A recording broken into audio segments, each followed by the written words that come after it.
disappointed in every one of you. I'm sorry, I don't mean to offend you. I'm disappointed in every one of you. I kiss you on the mouth. No, I'm not cool with that. I'm sorry. One more time. I'm disappointed in every one of you. I mean, I'm dealing with degenerate animals. I'm disappointed in every one of you. Disappointed in every one of you. All right, come on. Honestly, I can't do it no more.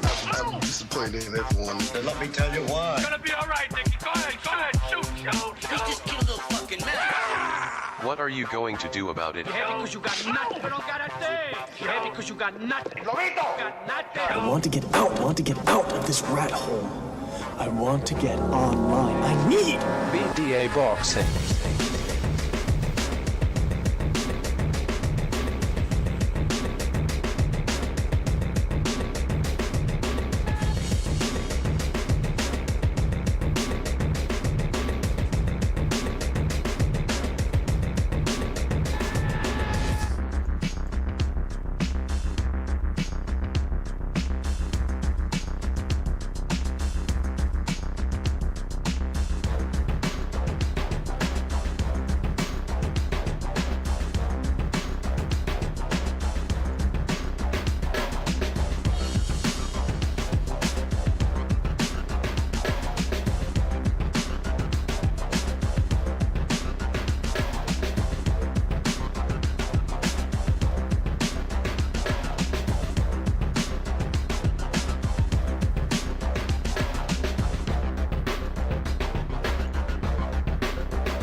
Well, welcome everybody to an BDA Boxing Podcast, broadcasting to you live from the True North. It's a good friend, Mr. BDA, and I sure am glad. That's right, sure I'm glad that everybody could be on board for this one, fellas. In this episode, we do have a fantastic one for you. There's a lot of things, a lot of moving parts in this business, a lot of rumors, a lot of he says, she says, so we're going to get down to all of that plus more. Before we get down to the fun, let's get the business out of the way. You guys know the drill. If you want to donate a couple of shekels our way, you're certainly welcome to do so via the Super Chat feature. You can join the membership program. That way you get more bang for your buck, special emojis, badges, the whole shebang. You can also donate via the Buy Me a Coffee app, link in the description below. But the most important thing is you continue to like, you subscribe, you spread that BDA gospel, all right, fellas? Now, let's see who we got here. Speaking of the initiative, we got Always Sobers. No, that's Quick Slut. We got Jump Tube, Big Punch, 2 Matador. We got Towelhead somebody. I'm not going to get involved with that. Rapax Trunking Company, 10-4, one of the initiated. Mars Deckard, shout out to him. He contributed the last time. Shout out to him. Always appreciate the funds. Can the Ron, Jaime Raiden, JC in the house. Shout out to him. Quicksloth. How many more people to come, I'm sure. Fellas, thank you for joining us. Really appreciate it. All right, I see we got Bucho here jumping in. Bucho, I don't even know which one to start, so I'm going to start with the Jaya Opetaia thing. Or actually, no, excuse me. I got the whole Devin, Haney, Rolly Romero. Right? So we know how these guys act, these new age youngins. They like to talk a big deal about, oh, you know, we're going to fight. When you going to send the contract and this and that, and then they don't end up fighting each other. Well, the Haney said that they were after Ryan Garcia. We want revenge, Vada testing, blah, blah, blah. It seems like that fell through. And now they're saying that it's going to be Devin Haney versus Rolly Romero. This is as per Boxing Scene. Devin Haney versus Rolly Romero, May 30th unification. They're going to they're calling it a unification in late serious stage. I think that means that they're in a serious stage of seriously happening. I think that's what they mean. Normal ball back in his court, that court. I'm signed, sealed, and delivered, Romero posted on X on Wednesday. Big boy deal. The Haneys have always been soft and full of lies. I'm going to end y'all for good. So he says, big boy stuff. I mean, what does he? It sounds like that's what they tell him, by the way. All right, Roll. You know, he's 27 or something, and before he leaves the house, they go, all right, Rolly, time to put your big boy pants on. I don't want to put I want to wear shorts. It's like, you know what I mean? It's like, this dude's kind of weird, but they're saying it's gonna happen. And what happened to Garcia versus Haney? The rematch. I think that's the one that most people want to see, right? Yeah, that's the negative part about it. Like people are saying, okay, well, this is a good fight. I think. I mean, it's an okay fight. It's a unification fight. Uh, but everybody wants to see Garcia fight Devin Haney. Right. So that's the downside. But what do you think about the fight? Do you like it?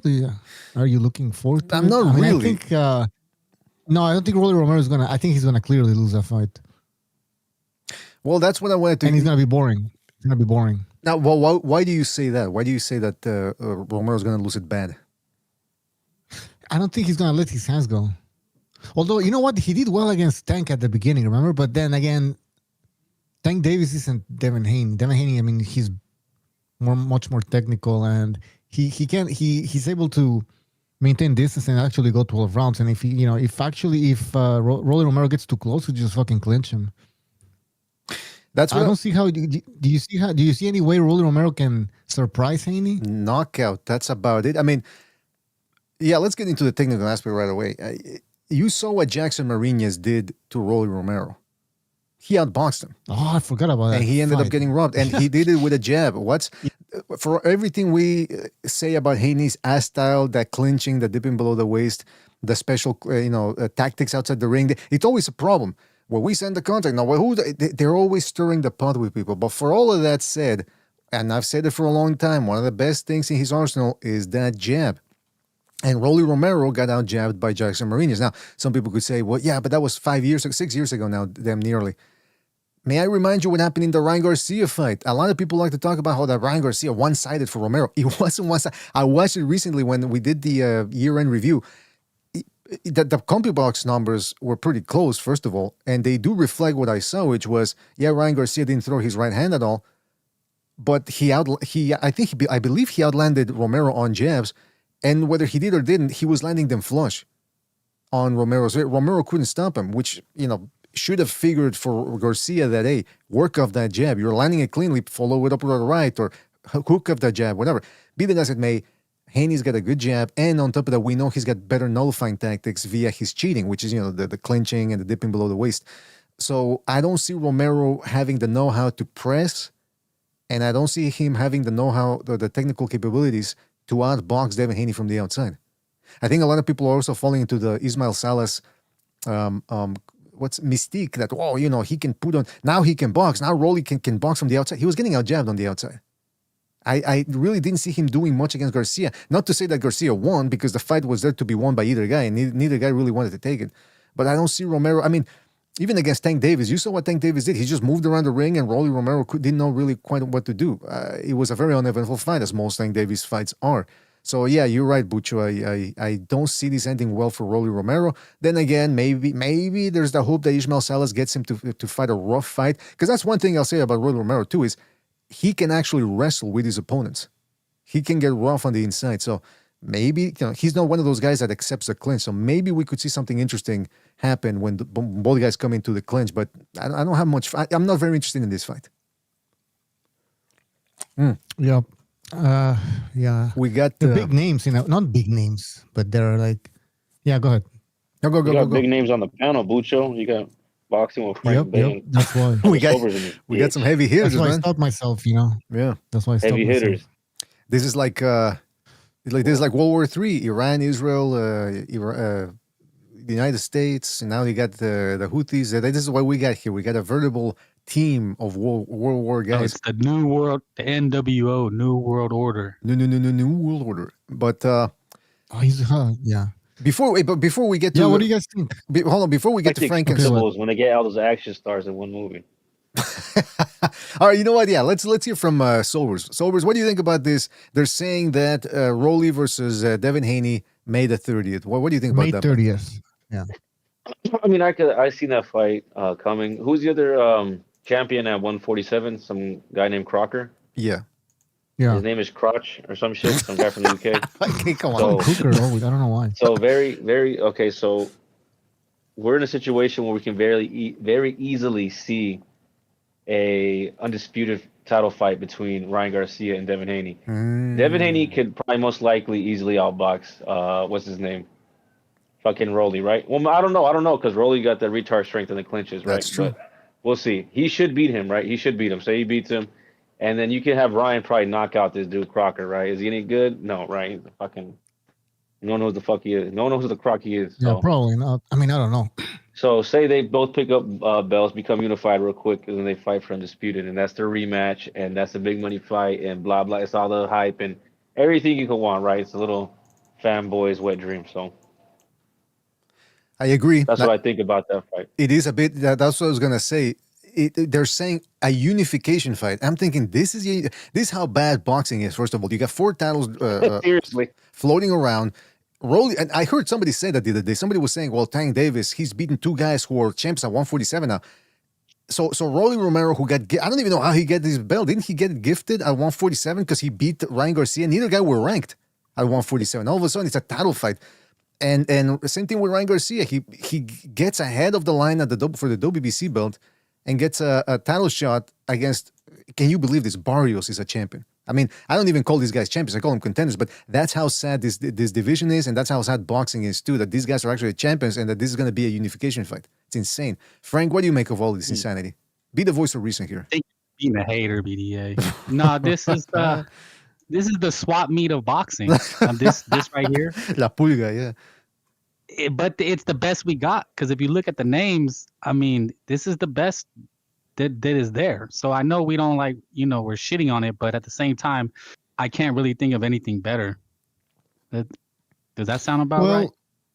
I mean, if you think long term, this is setting up a big fight between Garcia and Haney, where 3 or maybe even 4 belts could be at play. Could you believe that? Yeah, that's what Roach said. I guess that's a positive if you care about belts, I guess. Well, that's the thing. What happened? See, this is what I was afraid of. When Crawford was going at the WBC, and I saw people waking up to the idea that the sanctioning bodies are actually bad for boxing. And everyone was like, man, fuck these belts. Now we're back with the belts. Oh, it's a unification fight. I thought we were done with the belts. What happened? People have the memories of goldfish. I'm telling you, it's ridiculous. And I really have lost hope for the fact that people are going to rally against cheating in boxing, that people are going to rally against the ass style and against the belt organization. No, it's people don't. That's why, Sufa TKO, I don't know what they're going to do. Again, I'm very skeptical, but at the same time, maybe, again, boxing, maybe it does need some revamping, because look at the state of it now. It's ridiculous. Now, by the way, I started a poll just quickly. I started a poll who wins, Rolly Romero or Devin Haney. Sorry. And Romero's winning. What? Yeah, I'm looking at it now. 71% of you guys out there are saying Romero. Wow. They're just trolling. You guys are trolling. I mean, listen, I hate Haney, but let's be realistic. I voted just because I just don't like Davina Hanky. I don't like him either. No, but realistically, would you bet on Rolly? No. That's the thing. Like, I'm with you. I don't want Haney to win, but it sounds like you do kind of a little bit. Why would I fucking want him? I don't know why. You tell me. I want a Ryan Garcia rematch. I want to see Ryan Garcia versus Devin Haney again. So for the good of boxing, for the greater good. But that's the thing with boxing is, like, when you have these, they're talking, because they were saying it's going to be the biggest fight in boxing. Dude, they're just milking it. Then when I see these plays, that I just think they're milking it. They're just trying to get another fight in for money and then meet up. Right. Yeah, like what I was saying, make it a unification. I mean, if Garcia and Haney fought right now, it would already be a unification fight. But if Haney beats Rolly Romero, then he gets 2 belts. So now there's 3 belts at play if they ever fight each other, Haney and Garcia. So I think maybe that's the plan. Make it even bigger, like you said. You're marinating it. Try and make it even bigger. That's what we know how that goes. We know how that goes, right? Well, usually when you try to marinate it too much. But this fight could happen this fight is still big even a year from now, 2 years from now. These guys can fight even if they lose. Let's say Ryan they can still fight like Hopkins and Jones did. Pacquiao and Marquez fought. There was years in between them fighting because they knew, we can always sell this match later on. Barrera and Morales, I think, fought a 4th time. I want to say they did. I mean, we've seen this plenty of times. But yeah, it'll look shitty like Hopkins, Jones. I don't even know if people remember they fought later on. Yep. Yeah, that doesn't count. But yeah, you're right. And you know what? Maybe you're right that this could still be attractive after 2 years, because I think the drama, the narrative behind it, everything that happened, just makes it personal, basically, and it gives it more pop. You can preserve that. Yeah, basically. Well, it is interesting to Frank's point is that it's true. Look, that fight seemed gone like a goner last year when Garcia got upset by Romero. But look at what the future does. He gets one win. All of a sudden, we're back to a big fight. That just goes to show you how people do overrate, boxing fans particularly, overrate the losses and the undefeated record, how they overrate the undefeated record. Like, oh my God. Look, Haney technically doesn't have a loss on that record, but we all saw it. Got his ass whooped and literally crapped his pants in there. And then you got Ryan Garcia, who's lost twice now, and yet one win later, and boom, he's right back in contention for a big fight. That's how. So this is why these dudes, when they go, well, we got to marinate the fight. On the one hand, no, you don't, because then you never know what's going to happen. But at the same time, these guys aren't afraid anymore, I don't think, because they can see, oh, this guy loses, but even if he loses, he's still a big star. So on the one hand, maybe that'll allow these people to take risks. The people that control boxing, it will push them forward to take more risks, or maybe they'll just be stuck in between. I don't know, but it just goes to show you, to your point, Frank. Yeah, it's true. It's these losses, they don't really mean that much anymore. I mean, look at Canelo. He's got plenty of losses. He gets 2 more wins. He's back in the driver's seat in terms of being the guy. Yeah, people will remember that. So losses are overrated. Well, and then it's a built-in rivalry. So they might fight a third time. I mean, they could fight 4 times. This is something that'll always be there. And I think they kind of know that. Like the fans, you know what? Fuck the fans. This is in our back pocket. It's an ATM. But don't you think that the rematch? Do you guys think that the rematch was in danger after Garcia lost to Romero and the way he lost? I think so, because the projection was that if Garcia can lose to Romero, then he'll probably lose another big fight down the line, and that Devin Haney rematch will never get made.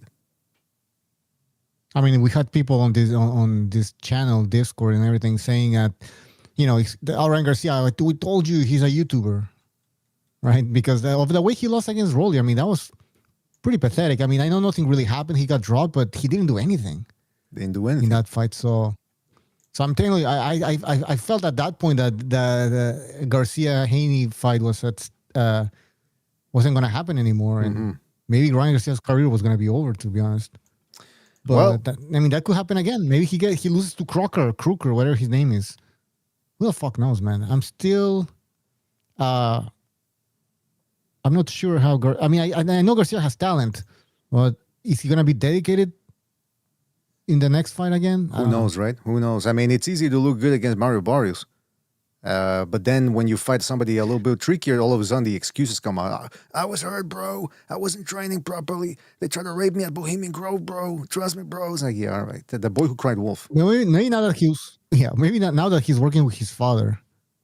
Yeah, maybe his father is reining him in. That's one thing I don't know if we talked about. The fact that we were all speculating about, I was, that, the father, he's not going to be able to rein him in. I'm going to tell you that. Yeah, I was skeptical. I was going to say, this guy's going to be another... what's his name? Teofimo Lopez Senior type of character, and he wasn't. He was actually pretty calm in there. Now, granted, Garcia was pretty much dominating the fight, so there wasn't maybe. That's what I was gonna say. You get to see. Yeah.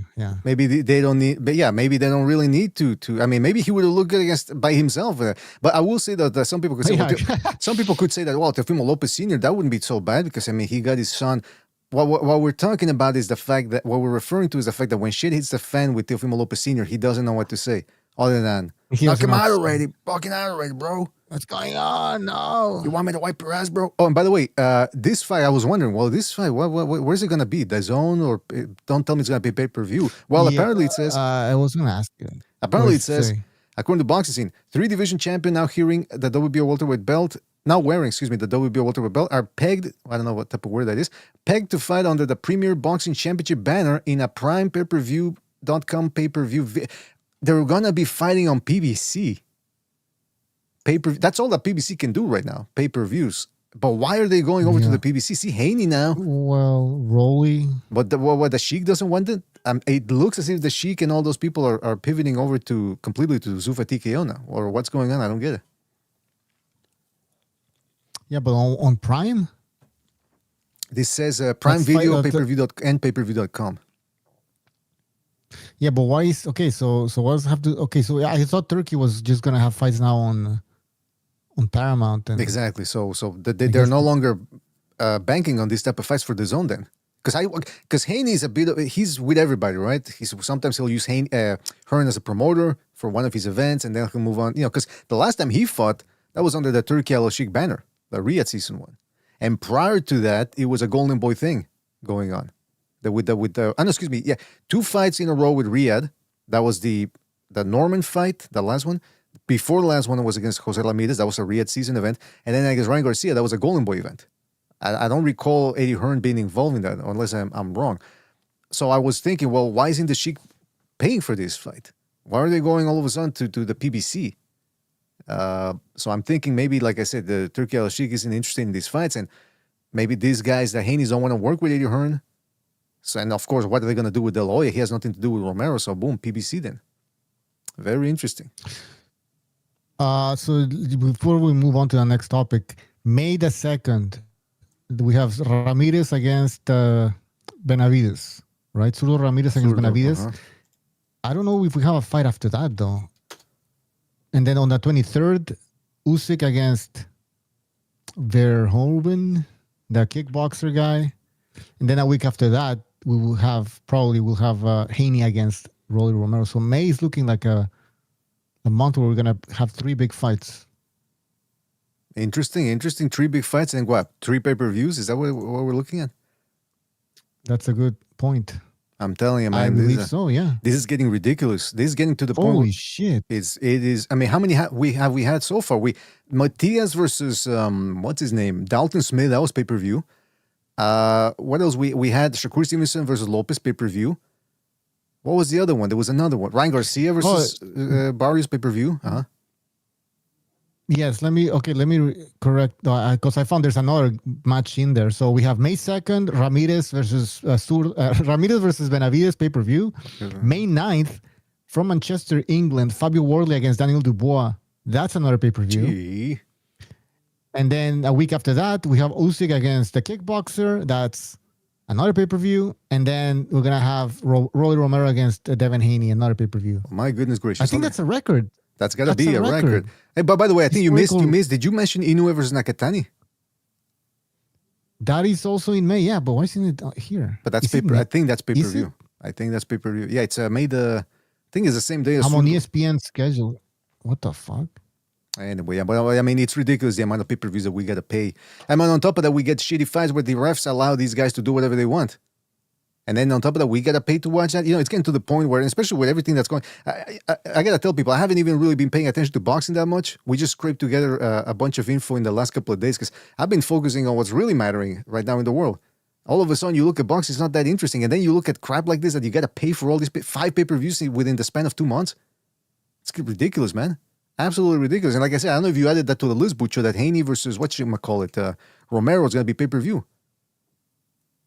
It is disgusting, man. I mean, I did. So it's 4 pay-per-views in the month of May. At this point, can you blame people who go on the radio, as Steve King would say, to catch these fights? I'm not surprised. I am not surprised. They're blowing it, man. They're blowing it. I mean, they're big names. They're big names, but I don't think the fights themselves warrant pay-per-view. Like, okay, Haney is a name. Usyk is a name, but look who he's fighting. I mean, think about Frank. Pay-per-view is Crawford versus Canelo, something that transcends boxing. Zurdo versus Benavides is not a pay-per-view fight. Haney versus Romero what about this? If they offered it for $44, let's say they were $50. I mean, that sounds like fucking a boomer, but like $50 pay-per-views wouldn't be so bad. But you're starting to hit the 80, 90 per. Frank, you sound like the guy who's saying, well, just okay, if you're going to fuck me, just stick the tip in a little bit, just that first half. Now, I get what you're saying, though. I get what you're saying. Interestingly enough, I was reading some of these old issues of Ring Magazine, and some guy was complaining about, I forget which fight. It was one of the issues from the 90s, and the guy goes, we got to pay $60 for this fight? And I said, you know what? $60 doesn't sound look that bad compared to what we got to do now. I mean, this pay-per-view.com, for example, I remember where there's no PBC here.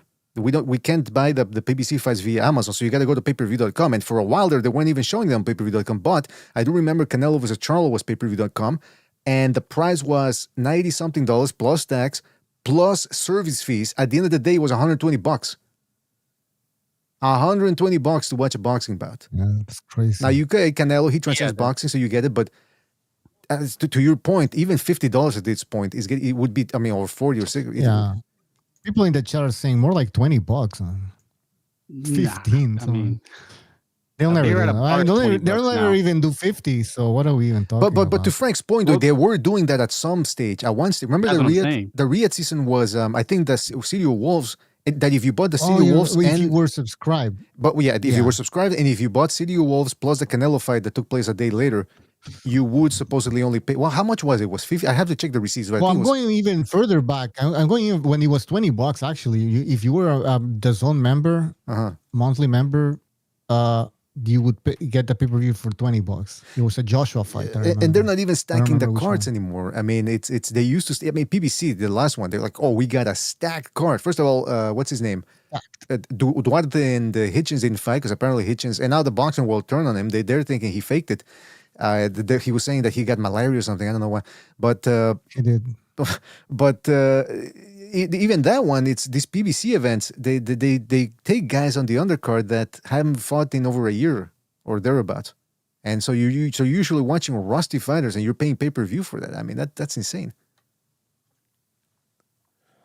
In the chat, Grant G saying prices weren't terrible when boxing was popular and had an actual market. Yeah. Well, they're going to lose their current market if they continue like this. I mean, people are going to just stop following boxing. It is difficult to see how they're they making. won't know what the hell's happening. As soon as you start missing a few fights, you start a few fights.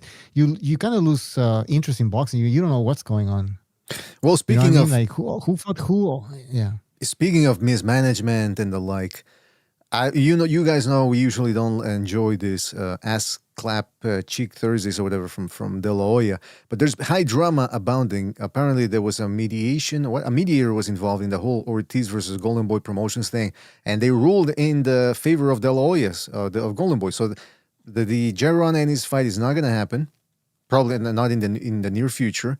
Ortiz cannot do deals without Golden Boy being involved, and now De La Hoya is shitting on Ortiz, which is a very bad look and a very. De La Hoya is the type of guy. He doesn't think ahead. He just goes by his feelings. He goes, well, if I dislike this guy, I'm gonna let him know, and I'm just gonna shit all over him. Maybe he thinks the relationship is severed forever, and he's just gonna shit on him one last time. Or maybe he thinks it's gonna be like with the Ryan Garcia thing, where they shit on each other, and then next thing you know, they're all pally. But let's play this ass clap cheeks Thursday and see what De La Hoya had to say this time.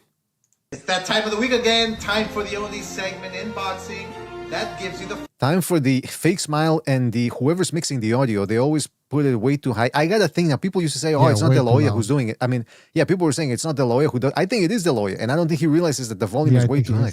His laptop. His laptop in a little bag, la bolsita. You know what I mean? His underwear while he's doing the whole thing. Facts and makes you laugh. It's Clapback Thursday. The smile. There won't be many laughs this week because I never think it's funny when a fighter tries to fuck me over. But the verdict is in, and Virgil Ortiz's master plan to break his contract with Golden Boy Promotions was shot down by a federal judge in Nevada. I know many of you have been waiting for the details regarding all this bullshit, so it's time to finally give you the facts. Here's the timeline of how it all went down. I hadn't heard from Virgil Ortiz since his fight back in November, where he openly praised me for being a great guy and a great promoter. He is probably one of the most successful promoters in the history of the sport. And he has always been done right by me. Yeah, but even if he's giving him the props for, you're a successful promoter, that doesn't mean you can't screw up. And why? I mean, this is an interview. Obviously, that this is an old interview, or what is this? This is after November, last November. Yeah, of course. I mean, what is he showing something that's old like? So no matter what De La Hoya does to so no matter what De La Hoya does to him, as long as De La Hoya can just in his logic in De La Hoya's coked up world, he can just pull this clip and say, "Oh, you see, he praised me, so I don't know what he's talking about." Yeah, that's like remember De La Hoya that he fought with Bob Arum at some point. He had a disagreement, then he left him, and then he was give me my gold medal back and shit like that, right? Right. I'm pretty sure you could have played a video of De La Hoya a few months back before that whole incident, and he would have been saying a bunch of great things about Bob Arum. Mm-hmm. Absolutely, yeah. Right. So yeah, this is kind of ridiculous playing an old video, but yeah, go ahead. I have nothing bad to say about him. I mean, he's gone out of his way. He texts me all the time. He's called me. Can you imagine what he's texting him 3 a.m, middle of the night? FaceTime me on Christmas. What are you wearing, baby? Yeah, I would. He doesn't even say anything. He's just like, Probably sending selfies of him in the tub, you know? Yeah, exactly. All you hear is a Mel Gibson.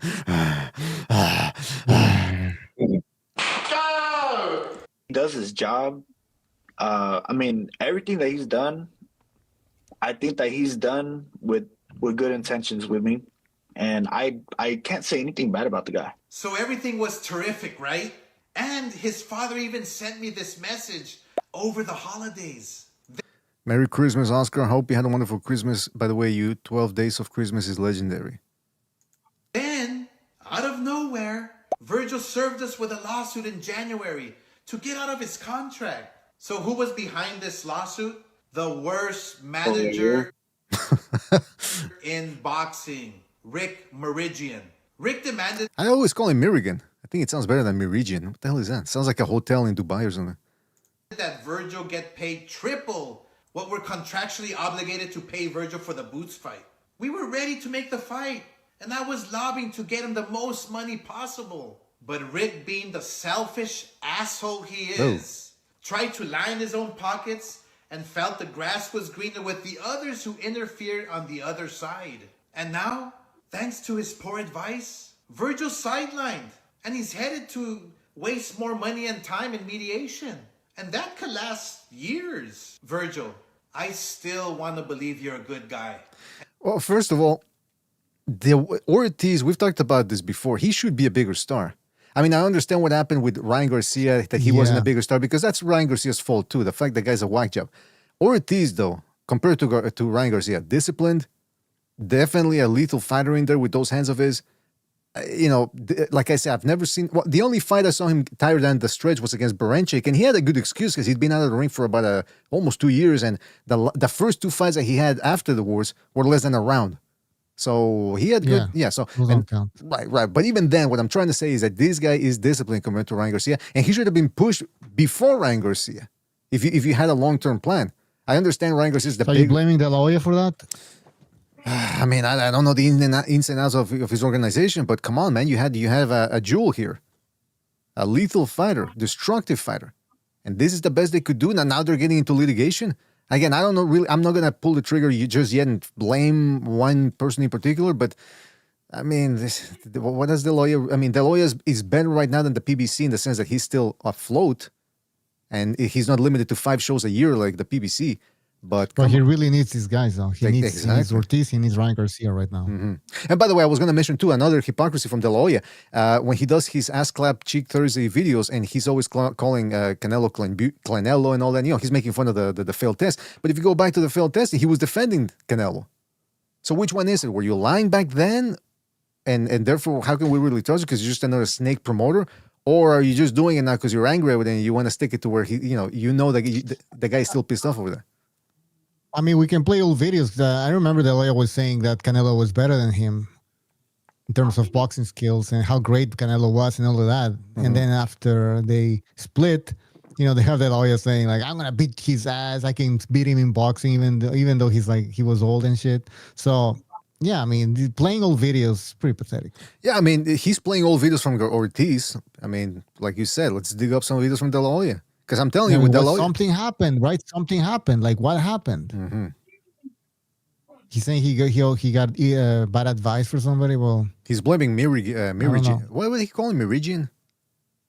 Meridian. And you received the worst advice. Didn't that guy call to the show before? Yes, he did. Meridian. Was it the real guy? Was it the real? Imagine he wasn't. I mean, I don't know. It's not, I mean, well, it would have been fun. He was telling you all these guys, like, yeah, man, the business is really hard. You know what I mean? You got to do this and that. He's just bullshitting the whole time. Exactly. That would have been funny because I talked to the guy for about an hour or something. He called in. He's just some drunk homeless guy. He should call back.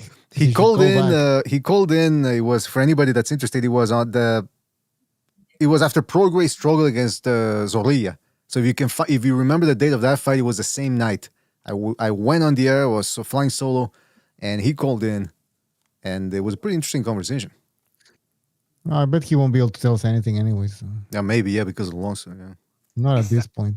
All right, let's finish this fucking video. And the planet. We all You know what he could say, like the ICE guy was saying, the situation is fluid. It's like what? He was trying to say the situation is unfolding, ongoing, like fluid. Like makes no sense, man. What the fuck these people say? always did right by you, treated you with respect. Remember when we were in Texas and I sent President Eric Gomez to sit with you while you and your father cried about pulling out of the fight the week of? And this was the second time this happened. And still, we believed in you. I generously gave you $200,000. Did you forget about that? These are the facts, folks. Oh, and we had to constantly deal with your hothead father, who couldn't be less gracious or appreciative. And if you don't believe me, let me show you something, everybody. Here's a clip of the night before Virgil's last fight in November 2025, where his father got into a fist fight with a heckler, and the Golden Boy employees had to break it up while he was rolling around Somebody's the floor of the whole... Somebody what? Shirtless guy behind there. Yeah, there's always got to be a shirtless guy in some of these drunken. There's always got to be a you drunk. know that's low when Yeah. Yeah. Always a drunken rock bottom. shirtless guy when in one of these drunken brawls. Boy employees had to break it up while he was rolling around the floor of the hotel lobby shirtless. I mean, of course, my team was kind enough to protect you. No, you're dead. And begged the man your father assaulted not to press charges. Jesus Christ, this is the shit I have to deal with. And you're still this ungrateful? I protected you like family. It is interesting. These fathers, they got to get out of the sport. Because, I mean, Ortiz, the father, is he still training Virgil Ortiz? Or who's his official? No, it's Robert Garcia, right?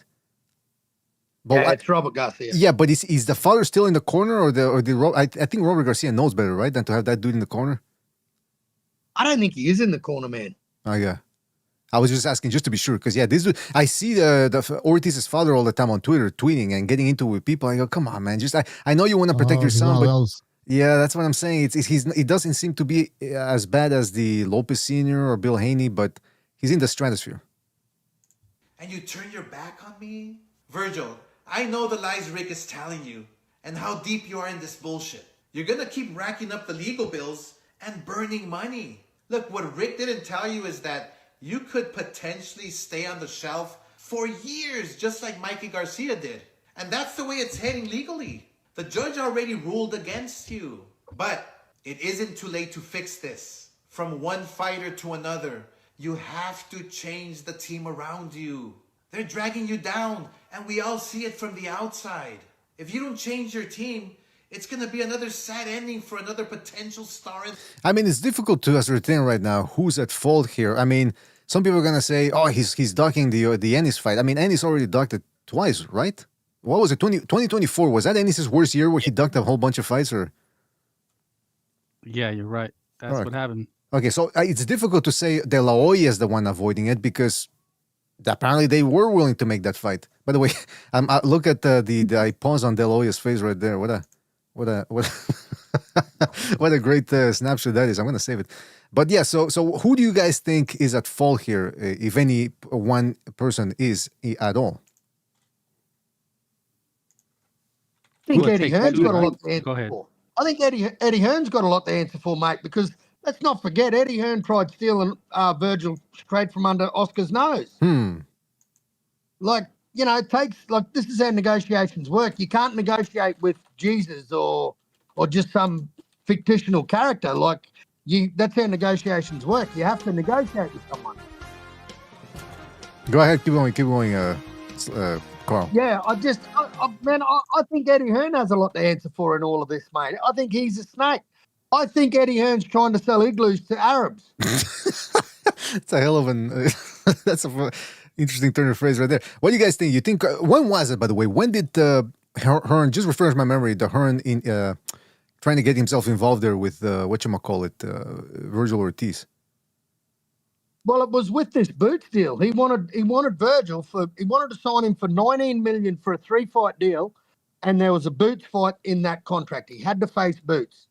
That was the big thing. And this is where this whole shit show has come from, where Virgil wants out of this contract because what's he getting, $1.5 million a fight under Oscar at the moment? And then if he wins a belt, he goes up to $2 million. Like, I just think Virgil's got to hurry up and get this contract over and done with, man, and just Yeah. get out of it Yeah, or just buy fine. his way out of this contract, man. I don't know.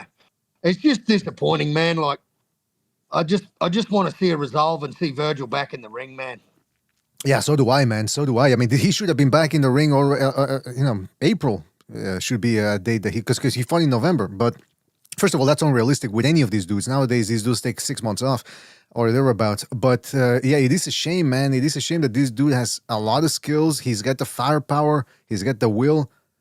I'm telling you, he's star potential in the Mexican community. But I don't know. Again, is it De La Hoya? Is it Merigian or whatever his name is? However you pronounce it? I don't know, man.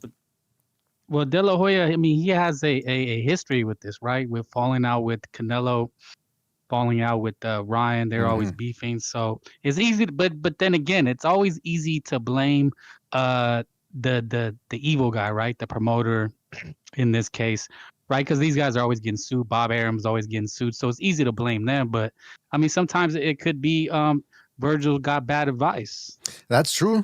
That's a good point. Yeah, you're right. Like, you look at what Oscar's publishing, man. He's got text messages. He's got videos of Virgil's dad fighting with a heckler. I mean, man, it's starting to get messy. Let's be honest. I don't know if there's any way of repairing this bridge. I think the bridge has been blown up like an Iranian missile launcher. Oh, wait a minute. I think that bridge is gone. Now, wait a minute. By the way, some people are... But yeah. No, but at the same token, Oscar is good at what he does. I know he gets a lot of shit, but he has built Ryan Garcia. He did build Canelo. He had Earl Spence and Wilder and Danny Garcia. So the guy knows what he's doing. I'm just saying it's easy to blame De La Hoya, but I think the person in the right is the one who's going to win. If De La Hoya won this, then he's obviously in the right. I don't blame De La Hoya at all, man. I'm just saying, like, it is at that point right now where I don't know if there's any mending this bridge, man. I just don't know if it can be patched. You know, Virgil's tweet saying he's done with Golden Boy. Oscar dropping his clap cheeks Thursday. I mean, man, it's getting messy. If I'm honest, it's getting real messy, and it's just being aired out in front of the public eye, man. That's right, man. We're losing because the fans are losing because we're not getting the fights that people want to see. Now, I'd rather see, just to finalize things, I would have rather seen Ortiz versus Fundora for the Ring Magazine title. Although the Ring now, that belt is sort of losing a lot of steam now because of the shenanigans and the hijinks occurring with the Turkey Al-Sheikh there and how he's turned Ring Magazine into a bit of a propaganda arm. I want to give a big shout out real quick to... Hold on a second. I want to give a big shout out to Rat Pack Trucking Company 10-4, who reestablished his membership program. He says, I am on Oscar De La Hoya's side. You know what? Like Frank is bringing up a good point in crowd too. Is like, who knows who really is at fault here? I mean, De La Hoya was on Golden Boy Promotions, and I know people like to say that De La Hoya doesn't really do anything, but think about it. He started the company with his own money. This was in 2002, I want to say. They signed Marco Antonio Barrera in 2003. That guy was number 3 pound for pound, the featherweight champion of the world. That was a big deal. And they've been around for about, 23 years now. And they would have, who knows what would have happened had Al Heyman not stolen the bulk of his stable. Because remember, like Frank said, Danny Garcia used to be a Golden Boy guy. Keith Thurman used to be a Golden Boy guy. Deontay Wilder at some point. I mean, most of these PBC dudes were Golden Boy promotion fighters. But they got swayed by the Mayweather thing.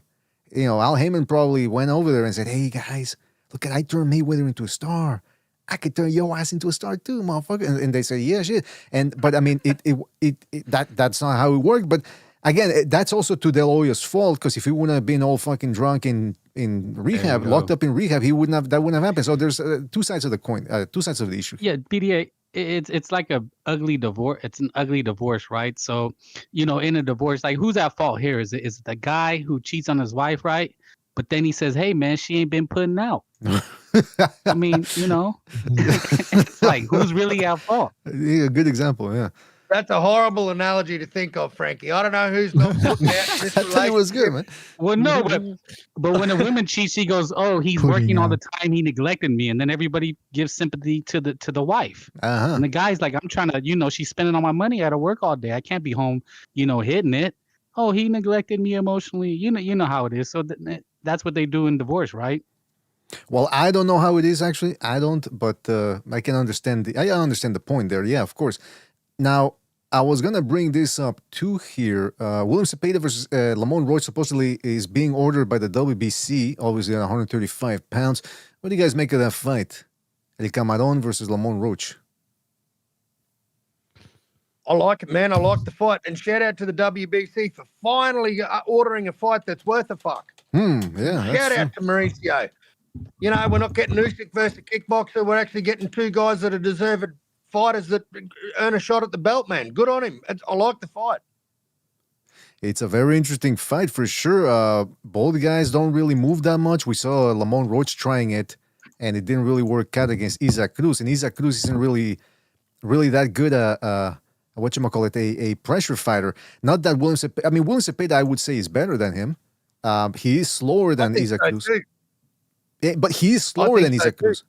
Yeah, I agree. He's slower than Isaac Cruz, but he does throw more, and he's a better, like I said, pressure fighter. So who do you guys see winning that one? I got Zepeda, man. I think Roach is a counterpuncher. I think he can't fight on the back foot. I think Zepeda's pressure is going to be too much for him, and I think Zepeda might stop him.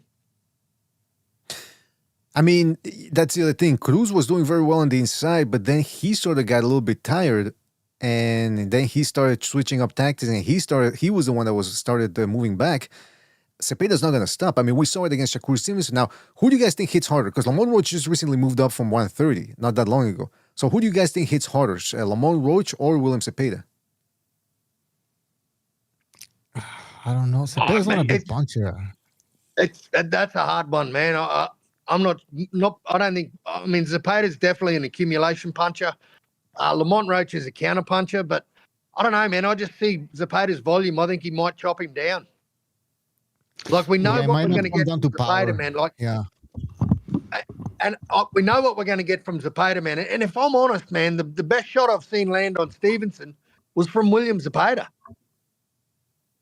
Yeah, that's true. That jab and then the body shot in round 9 really seemed to have. Yeah. That's true. That's a good point. Somebody in the chat said that Zepeda has zero power. I don't know about zero power. He certainly has enough so that if he throws a lot, he can overwhelm guys and stop them, like with Cabrera and Maxi Hughes and what was a Filipino guy too? I forget his name, but Lamont Roach is a tough cookie. I mean, he took some big shots from Tank Davis. Now, of course, the difference is Tank Davis doesn't really let his hands go. But it's a very intriguing fight. The fact that we're going back and forth here. He had grease in his hair, BDA. That's true. He had grease in his hair. Damn, why y'all booing me? That's what things said. Oh, damn, why y'all booing me like I'm bullshitting? It's like, because maybe it sounds like you do. An instant meme. One of the most beautiful memes I've seen last year. Beautiful meme. Do we know why there wasn't a rematch between Roach and Cruz? Probably because it was so boring in the last 6 rounds. I don't know.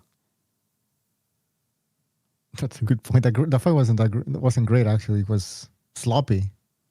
So yeah, you're right. That was a draw, yeah. It was indeed a draw. Yes. Yeah. Yeah. I don't know, man. The rematches we want, we don't get, and the rematches we don't need, we get. So, this is boxing 2026.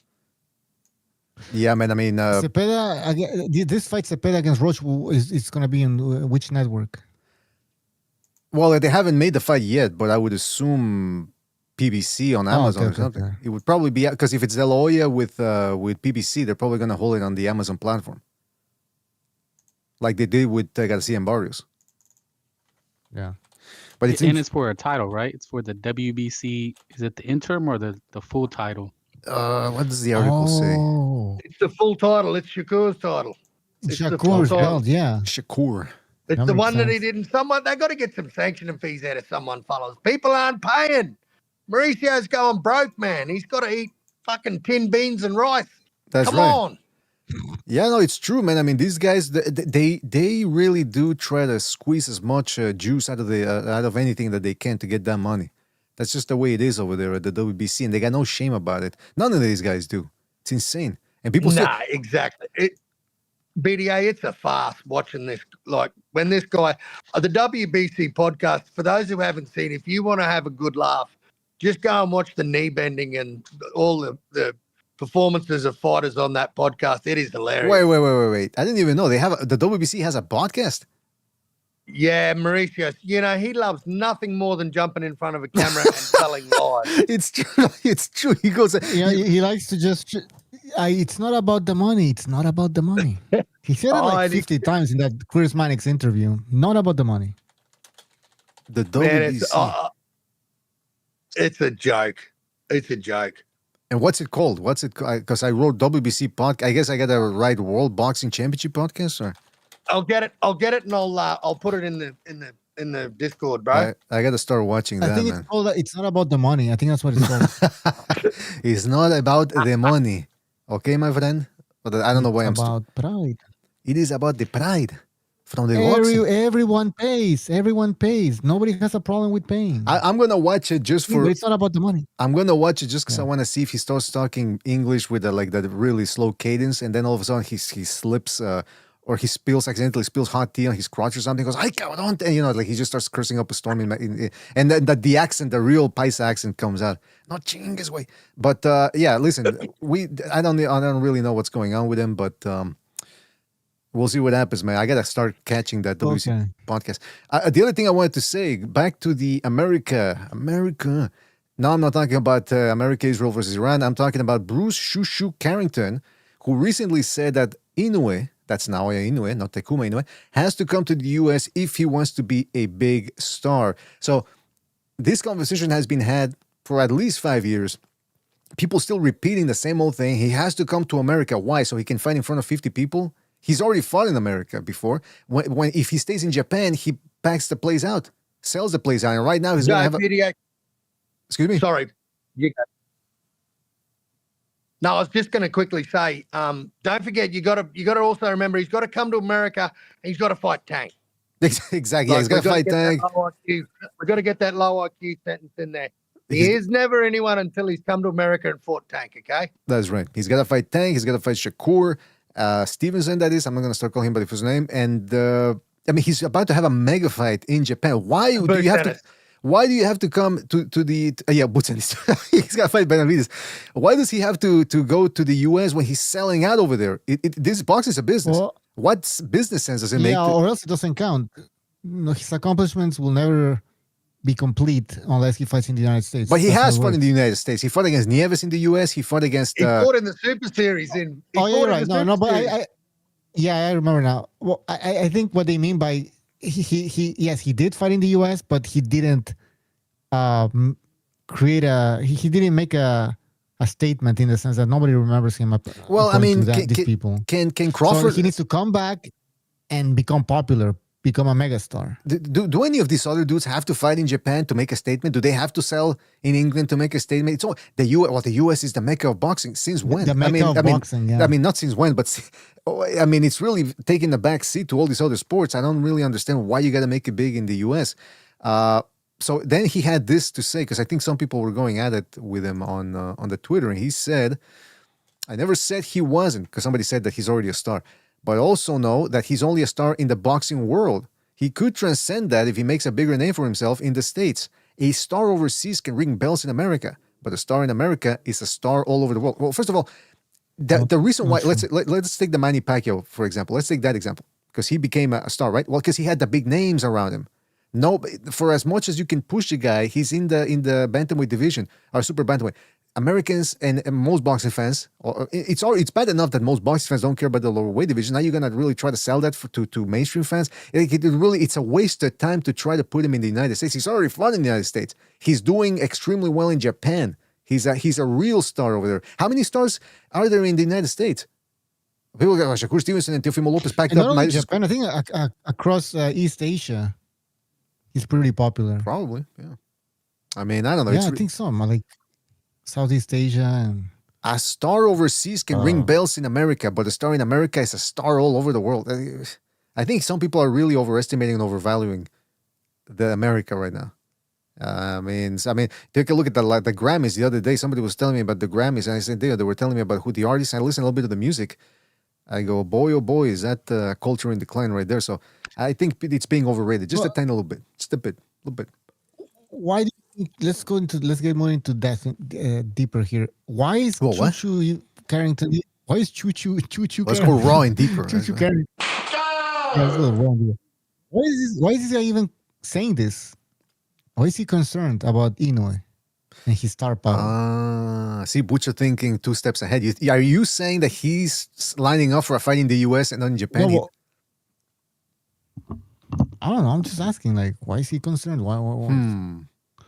Let's hear from Frank, Who's Sobers, or this guy, Carl. What do you Inoue? guys think? I don't know Inoue. They like to say, I don't know who this Inoue guy is. They love saying that. They love saying they're just attacking him basically by saying that. I don't know who he is. Oh, he needs to come over here because nobody knows him.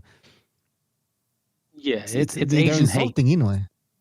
It's Asian They're hate. insulting You him. need to Jealousy. stop Asian hate. That guy's knocking people out. These guys can't knock anybody out, and these guys can even become stars in their own countries. Right? So now Inoue has conquered Asia. Inoue has conquered Japan, and now why don't you come over here and try it? Because I can't even do it in my own country. Let's see if you can. Like they're jealous, right? You focus on yourself and become a star in your own country instead of here's the funny thing too. Here's the funny thing too, Bucho. Like Inoue goes from weight division to weight division. He doesn't know the meaning of the word tune-up. He goes from belt to belt to belt, to unification to undisputed to jump up another division for another belt. Like, man, let's just keep it a buck on how he went through 122, mate. Like, he grabbed Stephen Fulton. That was the first fight he had there. He said, "Yep, I'll have him," and beat the ever-living dog shit out of the American. And I mean, there was all this complaining. We hear all this complaining. Like, we've heard Rachel Denier come out and go, "Oh, he's got stacked wraps and." They did something to the gloves, and then Fulton's team whinges about gloves, and it's always the gloves and the wraps with this dude, man. Like it's like he's got cement hands, and I don't know. Hey, don't forget, Carl. You're right. Carl, You're don't right. forget Jean Zidl when somebody asked him about Inoue supposedly complaining about the blood testing. He goes, "Yeah, highly suspicious. Inoue has been spending that last week bitching and moaning about the testing." It's like, whoa, this dude, I'm telling you. These people are they're the ones that picked Roach to. No, sorry, Roach. What's his name again? Fulton. The guy who fought Inoue. Fulton. Those are the guys that picked Fulton to beat Inoue. Now they were wrong, and now they're wrong again. Yeah, of course, man. I heard yesterday. I was on a panel yesterday, and a guy told me that Bradis was a plumber. And I'm like, cool, man. Okay, you know heaps about boxing. You know plenty about boxing. It's brilliant. I love hearing this retarded shit, man. It makes me feel so much smarter, and I'm not really that smart. It's just these people make me sound like a fucking boxing genius when they open their mouth. Brilliant. I love it. Well, I also have to say something about that. He's got to fight in the U.S. Inoue has to fight in the U.S. Let's say, because I remember people were saying that, well, now give Fulton a rematch in the United States. There was an article about Fulton complaining and bemoaning the fact that he's not a star in the United States and that even in Philadelphia, very few people care about him. So what would have been the point of Inoue fighting him here in a half-empty arena? Just do it in Japan where he fucking sells out the place every time he fights. And there's, what did they say, 50 million people watch him on TV or something like that? It's crazy. Or 20. Maybe I'm exaggerating with the 50. Oh, I wouldn't doubt it, man. You look at anyone that covers Inoue.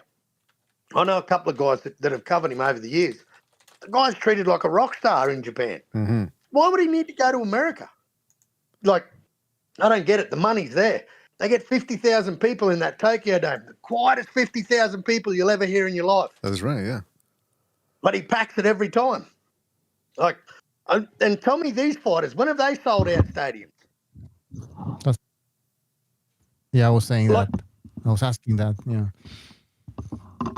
Like, I mean, this guy does it regularly. Like, every time he fights, it's almost like it's a national holiday in Japan. It's, anyway, you're fighting, yeah. Be very quiet. Exactly, yeah. Don't. And, But man, no, sorry, you go, BDA. I mean, yes. Look, is it that the most important thing to fight outside? Maybe, yeah. There is sometimes there are exceptions. People that they need to prove themselves fighting away from home. But if that's the thing, though, Inoue has already done it.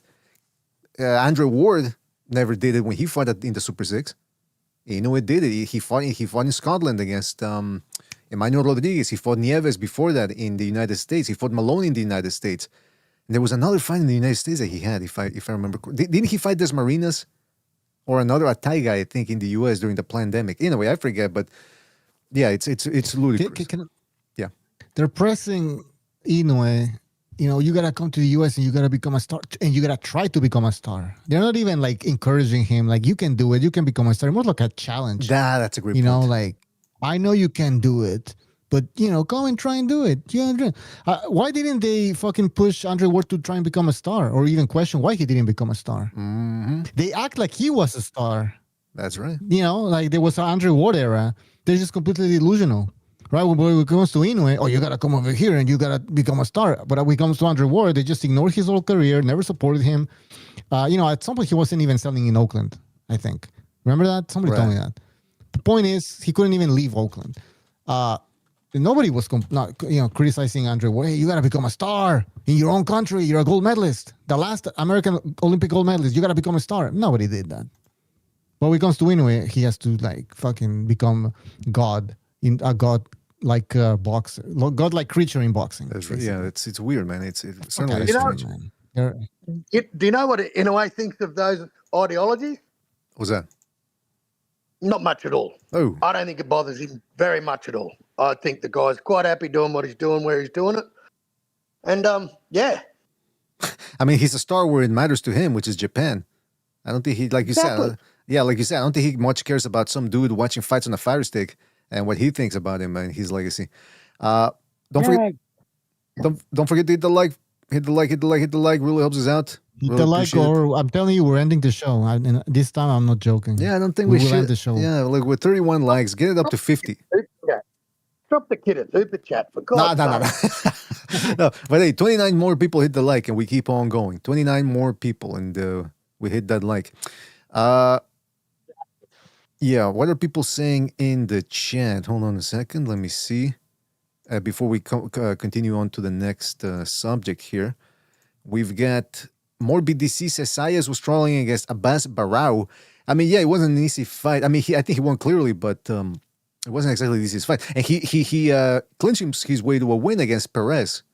I didn't like that performance at all, and he was one of the biggest clinchers because of that fight of 2025. Bone says, I'm not fond of Puerto Ricans, but Zayas is the next face of boxing thanks to Bad Bunny. That's the fact that he was there, people probably were asking, hey, who's that guy? Unless they think he was just some extra backup dancer wearing boxing gloves. Danny Medina, flip-flopping Don, you're not German or Mexican. I don't know what they're talking about. Flip-flopping Don says, I wish I was Colombian like Manteca. All right. More BDC says, Jorge Garcia could knock out Carlos Ocampo's chinny ass. Jorge Garcia. Who is Jorge Garcia? Carlos Ocampo. Anyway, I get it. It's Jorge Garcia Perez, right? That's his full name, I think. Jerry says he takes some calls, get some likes. You know what? Yeah, I'm gonna open up the phone lines. That's your full name. What you call it? What?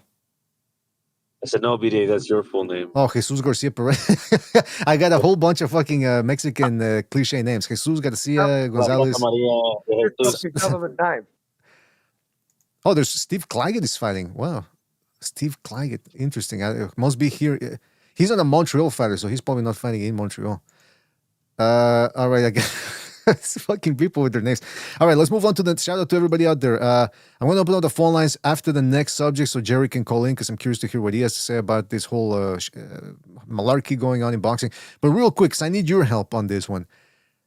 They're making a big deal about this on Twitter. Eddie Hearn has signed Tom Aspinall, who's an MMA guy. And all I know about Aspinall is that he's been wanting to fight John Jones for a while. And I think they're saying Dana White's protecting, what's his name? Jones. Well, he retired, no? John Jones retired. That's not right. Let me break this down. Go ahead. Yeah. Okay, so the wordage is important, right? Because he didn't sign to Matchroom Boxing. He signed to Eddie Hearn's talent agency, whatever company that is. It's probably the same thing that he has Anthony Joshua signed under, that weird lifelong, Mandingo. I think there's some dart players. I think there's some dart players in that talent organization. There's some dart players going on in these contracts, these lifelong contracts, these talent agency contracts. But yeah, the worded used I think is important, and I've been keeping an eye on Tom Aspinall, right? Because I've been wanting to see him fight John Jones, and it seems like Dana White hasn't been able to make that fight, and Tom Aspinall has been very unhappy about it. He's been probably trying to fight him for like maybe 3 years now, and they offered him some bullshit interim title fights, and he was fighting Cyril Gane, this Frenchman. He gets poked in the eye pretty severely. He and Dana White slams him in the post-fight press conference, right? Calls him a pussy and like these kind of guys ruin the sport. Just shitting all over him. And then a couple, and a lot of people are shitting on him. And a couple months later, he's had 3 eye surgeries. You know what I mean? To try to repair the damage. So it seems pretty severe. And in that time that he's been, out healing, he's been doing a lot of talking. He did this before, right? Like in between him trying to get those John Jones fights, he's saying, might as well follow Ngannou, go to boxing, go get some boxing. He's really a stand-up fighter, right? Himself, he's kind of a boxer. So, he talks about going to boxing himself, and he's kind of hinted at it before. Like maybe when I'm done with the UFC, I'll go over there and do what Ngannou did. But after that shit that happened with the eye and Dana White talking shit about him, it's like a rift between them. And then Tom Aspinall and his dad were like more openly talking about going to boxing and fuck MMA. And you know what I mean? Just seeing the example that Francis Ngannou led, which is what Dana White didn't want, right? Because you got their heavyweight champion who just drops the belt and says, I'm going to go box instead. Right? And it worked out for him. He made over $20 million with those 2 fights. Interesting. So now you got this other guy who basically one champion removed from him, right? Like the very next champion, Tom Aspinall. And he's talking about doing the exact same thing. Fuck this heavy, UFC shit. I'm going to go box and try to make some money that Ngannou made. Right? So, and they don't want, he's kind of spiteful. He doesn't want this type of shit. And I don't know. This is why it's bad, right? Because he's still with the UFC. And just like when you look, we were talking about De La Hoya and Ortiz with their contracts, saying, okay, if you win a title, I don't think we talked about it. But these contracts are very predatory, right? If Virgil Ortiz stays with De La Hoya and tries to write out the contract, if he wins a title, boom, automatically 2 years contract extends. If he doesn't accept the fight within the year that he's supposed to be offered them, boom, it kind of pauses the contract, and he could be, that's why De La Hoya is saying, hey, this could drag out for another year. And you're same as injury. Same as injury, any litigation, any drug, if he pops dirty, time stands still, man. It pauses the time clock. So yeah, he could really mess up his career doing this shit. Ryan Garcia tried to do it, it didn't work. And he wasted some time. What's his name? Tried to do the same thing. What was his name? Mikey Garcia tried to do the same thing. Yeah. It ended up working, but he kind of ruined his career behind it, right? Because he sat in arbitration for like 2-3 years, and then afterwards he sold his ass to Spence, lost. You know what I mean? Stuck around a little bit, lost to the Spaniard, and his career's a far in the wind now. When it could have been more than that. So yeah, Tom Aspinall is screwing himself because they're being so out loud about their plans. They're still under contract with the UFC. That's why he can't sign a match room. Right. You understand? Right. So then you're still under contract with the UFC. So if they want to fuck with you, they're gonna make you sit. You're not gonna go box anywhere, or they'll sue his ass. So you know what I mean? He's being a fool. He's being foolish. He might be ending his own career in a way. These fighters aren't very smart. Yeah. I think he's committed UFC suicide, if I can be honest. I think he has just cut off his nose to spite his face. And like this eye injury, man, like, hey, how bad is it really? Like 3 surgeries? Like, I'm not buying it, man. Like, go to a better surgeon. Go to Fred Hollows or someone, go someone that does decent eye surgery, because if you need 3 surgeries, man, and you're still not right, I don't know. And can I just get a couple of questions answered? Who promoted the fight with Tyson Fury and Francis Ngannou? I'm pretty sure Frank Warren. Yeah, it was Riyadh, and I'm pretty sure Frank Warren was involved, right? Yeah, because that's Fury's guy. Mm-hmm. Next question. Who promoted Ngannou and AJ? Eddie Hearn was involved, and it was a Riyadh event. And so the money came from? The Turkey Al Sheikh. Okay, and now this new boxing organisation that's opened up where Tom Aspinall is currently signed in a contract with one of the I don't know what is Dana White now, but who is Dana White aligned with Zupa? That's right, Turkey Al Sheikh. Why would Tom Aspinall? What could Eddie Hearn, like the writing's on the wall here with Eddie Hearn, with Frank Warren, with Oscar De La Hoya when it comes to dealing with Turkey, man. Turkey's pulled the rug out from underneath him. Yep. is Turkey going to want to see Tom Aspinall versus fucking Tyson Fury? I don't know. I don't know. They might have a bit of taste in their mouth there. They might say, you know what? Good luck. Good luck. Go and fight Anderson Silva. Go. Who knows who you can get? Very sneaky, You know right? what I mean, man? Like, Operating from behind the wall and all that. I just don't know what it just that is one thing that sign him with Eddie Hearn and his talent agency. I mean, he's got people signed to that from Britain's Got Talent. Like I don't know what Tom Aspinall's thinking, man, but I don't see it working out too well for him. Now, okay, so the eye injury, just going back to that real quickly. So I know people have been accusing the dude of faking an eye injury. Is that what you guys think? You think he's faking the funk? Well, I mean, if he says he got 3 surgeries, I don't know. I mean, it sounds like he shouldn't. He sounds like he should have been blind the whole time, and his career should be over. I don't know. You know what I mean? But what do I know about eyes? Well, what I know about eyes is that you don't take that thing lightly, man. I mean, there's so many. There have been careers that have been ended because guys, their retinas are just barely holding on, or this and that, or the muscle is loose or whatever. It's like weak or whatever, and it just you don't play around with the eye. That's for sure. You don't play around with the brown eye or with the eyes upstairs. That's what I've always been told. Look, I was just joking. Real eyes, BDA. Okay, okay, that sounds like some see, word is bond. And I can see through his bullshit. That sounds like something that people say in New York in the corner there with the 5%ers. Now, yeah, word is bond, bro. But back to what Carl is saying. So Tom Aspinall and Sobers too saying that Tom Aspinall is still contractually obligated to stay with the UFC. He can't box under any circumstances, right? I mean, so not without their permission, not without them taking over half of it. You know what I'm saying? Like when Conor McGregor fought Floyd Mayweather, he got paid like $100 million, but he gave half of it to the UFC. So this whole move is just for him to sort of saying, "Hey, I'm getting closer to Eddie Hearn." He's trying to shake. You know what this is? Yeah. You know what this is, right? This is okay. So I think Kangaroo said this earlier on my stream pretty well. Yeah. He said it's just gossip shit now. It's just gossip girl. Oh, she did this. Becky said this. So Eddie Hearn snatched out Conor Ben from Eddie Hearn's nose, and now Eddie Hearn's trying to snatch out Tom Aspinall. Yeah, I'm sorry. Dana White snatched Conor Ben from Eddie Hearn, and now Eddie Hearn wants to snatch Tom Aspinall from Dana White. It's just little. Oh, I kissed your boyfriend. Bit. You know what I'm saying? It's a little. Becky versus Stacy. Yeah, Becky versus Yeah. Stacy. Now, according to some of the information that Butcher provided here, it says the deal, Aspinall described it as a commercial advisory deal aimed at adding to my value. That's a quote.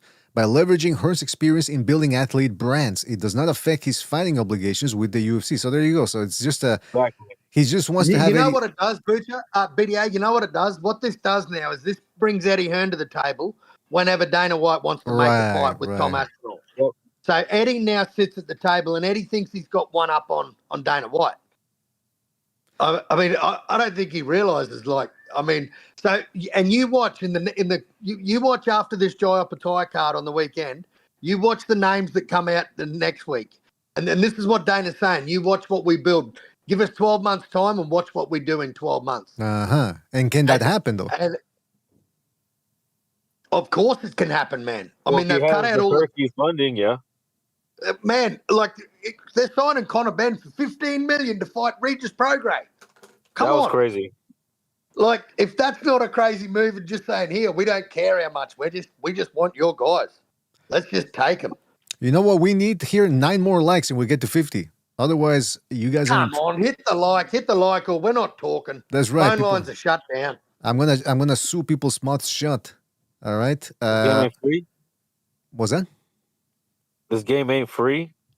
Hit that like. That's right. This game ain't free. You're absolutely right. What's this that Bucho sent me?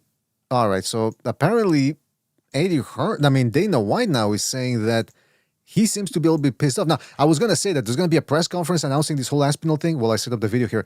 And it does seem to me as if Dana White represents the ugly American stereotype, a guy who's loud, boorish, obnoxious. And Eddie Hearn's got that whimsical, British ironic wit or whatever you want to call it. So that would be an interesting clash of styles. Whimsical? Yeah, I don't know. I'm just throwing words out there. But and let's, it was brought up by sisters. Like, you can tell this guy's got older sisters. Let's just be honest. Who? You can tell Eddie was raised by females. Yeah, he's a bit. Oh. He's posh. He's posh. He's very lucky, Daddy. He's very lucky that Daddy helped him out there and gave him that silver spoon and said, "Here you go, Widow Eddie. What do you want to do, Widow Eddie?" Yeah, he's gonna probably start calling him Little Eddie or something like that. But hey, speaking of that, so here's a clip here of Dana White. Why does he look like he's in the war room or something? He's got a big map in the background, like he's currently. I mean, come on, man. What is he doing? He's maintaining. He's observing. With Donald Trump. Exactly. Yeah, he's observing the situation in Iran right now. Currently, closely observing the situation. Let's see what he had to say to Piers Morgan over here. Any chance this is hilarious. An 8th bout in the ring between you and Eddie Hearn? No. I'm too. How old's Eddie Hearn? How old's Eddie? In his 40s or something? He's still pretty young. I mean, he's a big unit. He'd probably fancy himself. Yeah, he's huge. He did Like box. He did box. He's 46. He's a big unit. He's got a big package. He's like, what? I thought he said eunuch at first. I was like, Like, okay. He's got a juicy unit. It's like, what? What's this guy talking about? I thought he said eunuch. Eunuch. How do you call it? Eunuch? Eunuch. Yeah, castrated guy. Yeah, I thought it was like. That's what we call in Australia a big dude. We say a big unit. There you go. If you're a big unit. You're a big dude. Okay, there you go. Because Sobers was reading gayish stuff into it like he always does, but not me. Yeah, I put too much of that sauce on it. Not Leave me, that man. sauce off. That's right. No need for any of that sauce. That's right. Not me. I never do that. His dad. Yeah, I mean, who do you think would win if you had a fight? He boxed his dad. Yeah. Well, let's would just win? put it this way. We were talking about this earlier. First of all, we're both too old. That would have to be like He's backing out of the fight. A Jake Paul Netflix card, okay? Or we could both fight Jake Paul. We're in his age bracket of guys he likes to fight. Oh. Yeah. I don't know. Did Eddie Hearn boxed his dad? And who won? Did we watch that? Is that they available? actually got in the ring. You know, when Eddie was in his teens, he got in the ring with his dad, and they went about 3 or 4 rounds. Look at Piers Morgan rubbing his hands. I mean, is he? What is he trying to tell us? Is he part of the? That guy is as gay as AIDS. Yeah. Well, didn't he marry a gold digger that she literally just posts her pictures of her shopping all over the place? That's just a front. He hangs out in public toilets with Boy George. No, wait, was it Boy George or was it what's the other dude? George Michael. George Michael. Right. Yeah, because I remember Norm Macdonald had a great bit about that. Fucking Piers Morgan's a public toilet dweller, I can guarantee you. I think Eddie won, and Barry walked away. But the age difference then was a little bit more than it is between you and Eddie now. I mean, Eddie has a 10-year advantage over you. He's got the youth, but you are Dana White. You are the biggest animal in world sport. You know, if it actually happened, who would win? Listen, if Eddie wants to box, we can box. We can box if Eddie wants. I forgot. Yeah, Dana White used to do the boxer size over there in Massachusetts, according to Jimmy. Wants to box? I don't think Eddie wants to box. Would you be? And 1, 2, and 1, 2. Sort it out, ladies. That's probably what Dana White was doing. But that's probably how he's gonna fight now. Would you be confident? Yeah. Listen, I used to, back in the day, I used to box with all the guys. he had to bring it up. You just say Exactly. Yeah. He doesn't seem very confident in his answer. The day I used to box with all the guys. Boxers and well, the brothers. All the guys. Just all of them. All the guys. You know the guys. Yeah. All of them. All of them. There was David, Barry.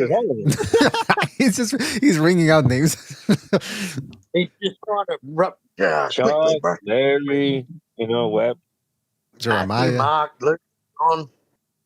Cletus. Yeah. Larry the Hammer. Remember Larry the Hammer? Yeah. Mud and Chop George. Yeah.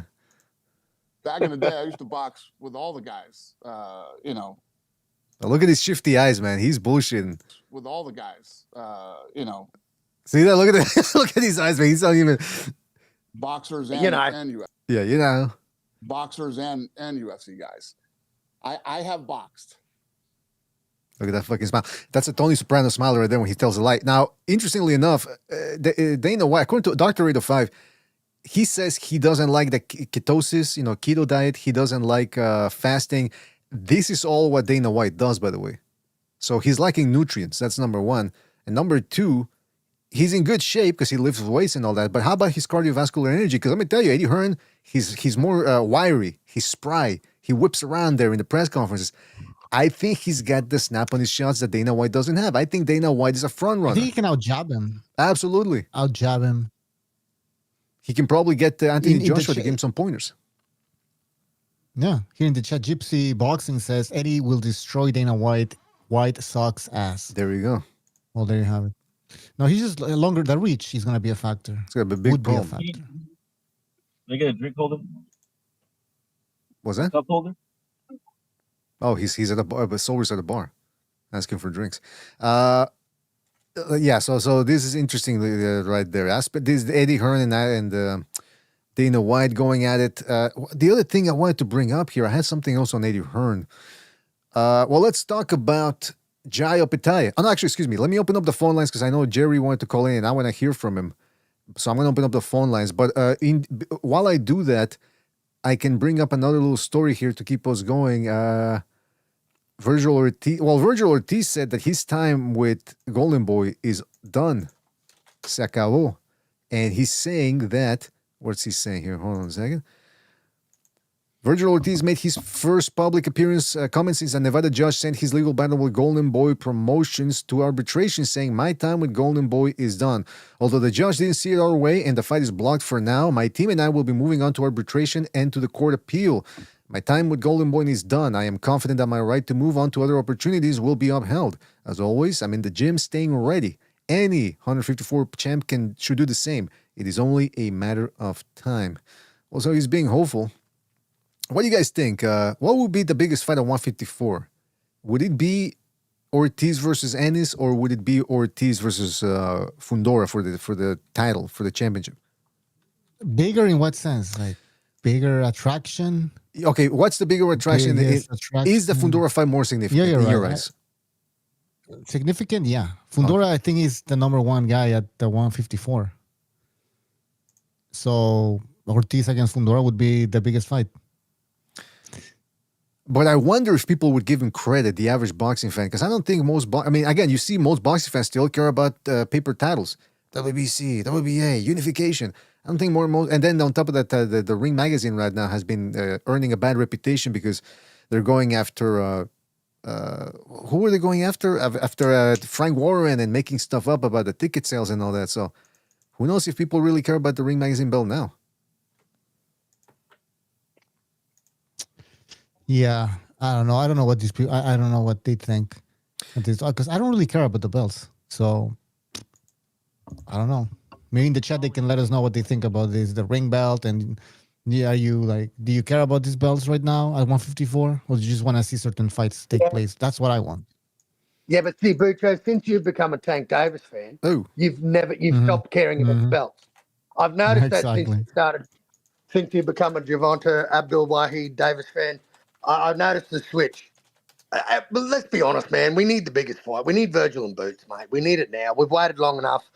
But for me, that's the fight. That's the fight. Not going to happen, but that's what I want. I wouldn't mind that fight. I mean, I want to see Ortiz, Boots, Ortiz, Fundora at this point. I agree. Well, I mean, look, man, I grew up reading Ring magazine. So following boxing, I mean, I know, you guys talk about the belts, but I still consider him legitimate for right now. And so I think the Fundora beating Fundora would legitimize him in the eyes of the boxing world. The writers and pundits and people who vote on pound for pound list like ESPN and Ring magazine. They have the votes, and ultimately those guys control your Hall of Fame future. So for right now, as it stands, I would pick the Fundora fight just for legitimizing him and calling him a champion, just like they're doing with Ryan Garcia. He's a champion. I mean, you called the champ. Now, that don't make him the best. I think that's where we get confused. It doesn't make Virgil the best. Does beating Boots make him the best? I mean, they all got to fight each other. That's before true. We can call him the best. So one fight, but just for right now, as it stands, to legitimize him and call him a champion, then beat the Fedora, who's the number one guy. Because like I said, I grew up reading Ring magazines, so I guess maybe I'll always hold it in high esteem, just because when I started following boxing, that was my go-to. Well, there you go. Don't forget you can read the archives there for free. We got to go to a phone call here. Let's go to, because the phone lines are open. Let's go to 410. 410, you on the air. What's on your mind? What's up there, buddy? Hey, what's up, Jerry? What's on your mind, man? Quickly, Roach and Pitbull should have a rematch. I don't know why. I mean, that was a good fight. It was a close, competitive fight. I had Roach edging it by a point, but with the point deduction that he suffered, I could see it being a draw. That was a good fight. They need to run that one back, figure out who's who. Turkey. I mean, you know, I don't know. It's pretty plain read to me. Turkey, when he was outsourcing fighters from the promoters, Oscar and Eddie and everybody was happy and hunky-dory. Now that he's got his hat officially in the ring, he's competition direct. And that's why Eddie Hearn and Oscar and all these promoters aren't talking good about him now, because now he's direct competition, and it's to be expected. I mean, what else? He's out to put them out of business. Zuffa is going to come with some good, and it's going to come with some bad. The first bad that it comes with is reduction of the weight categories. Cutting weight, boxing is a weight cutting sport, and it's not an exact science, and it's never going to be. But what it was the best you could probably expect with the junior and the super weight classes. Eliminating them is going to cause huge weight disparities, way worse than what we've seen. It's not an exact science, but when you reduce those weight classes, that's why they added the junior and super weight classes, because it made it a little bit better playing field. Now, fighters are either going to be drastically too small for a weight or drastically too big, and I don't like that. And the other thing that Zuffa's not going to be able to do, and this Conor Ben signing it tells you this, is they're not going to be able to avoid boxing's pitfalls, meaning boxing's pitfalls are the popular fighters get the shine. They get the opportunity and they get the shine, and that's not going to change with Zuffa. It is not. And right now, they're basically doing what they were doing prior, which is overpaying. But at some point, they're not going to continue to overpay. They're just not. How can they do it? How can you pay Conor Ben $15 million to fight Regis Prograis? Pockets are deep. I get that. But if he gets his way and he runs everybody else out, no matter how much you dislike them, then it's going to be his way or the highway. And I don't think that's a good thing. Yeah, there's different ways of looking at it. I mean, the system is broken, but at the same time, do you want this guy, fucking Dana White? And then again, Dana White's not going to be the guy in charge. He's just the face of it. But, I mean, do you want him involved? I mean, I don't know. It's multiple ways. But can we also not forget what Al Heyman,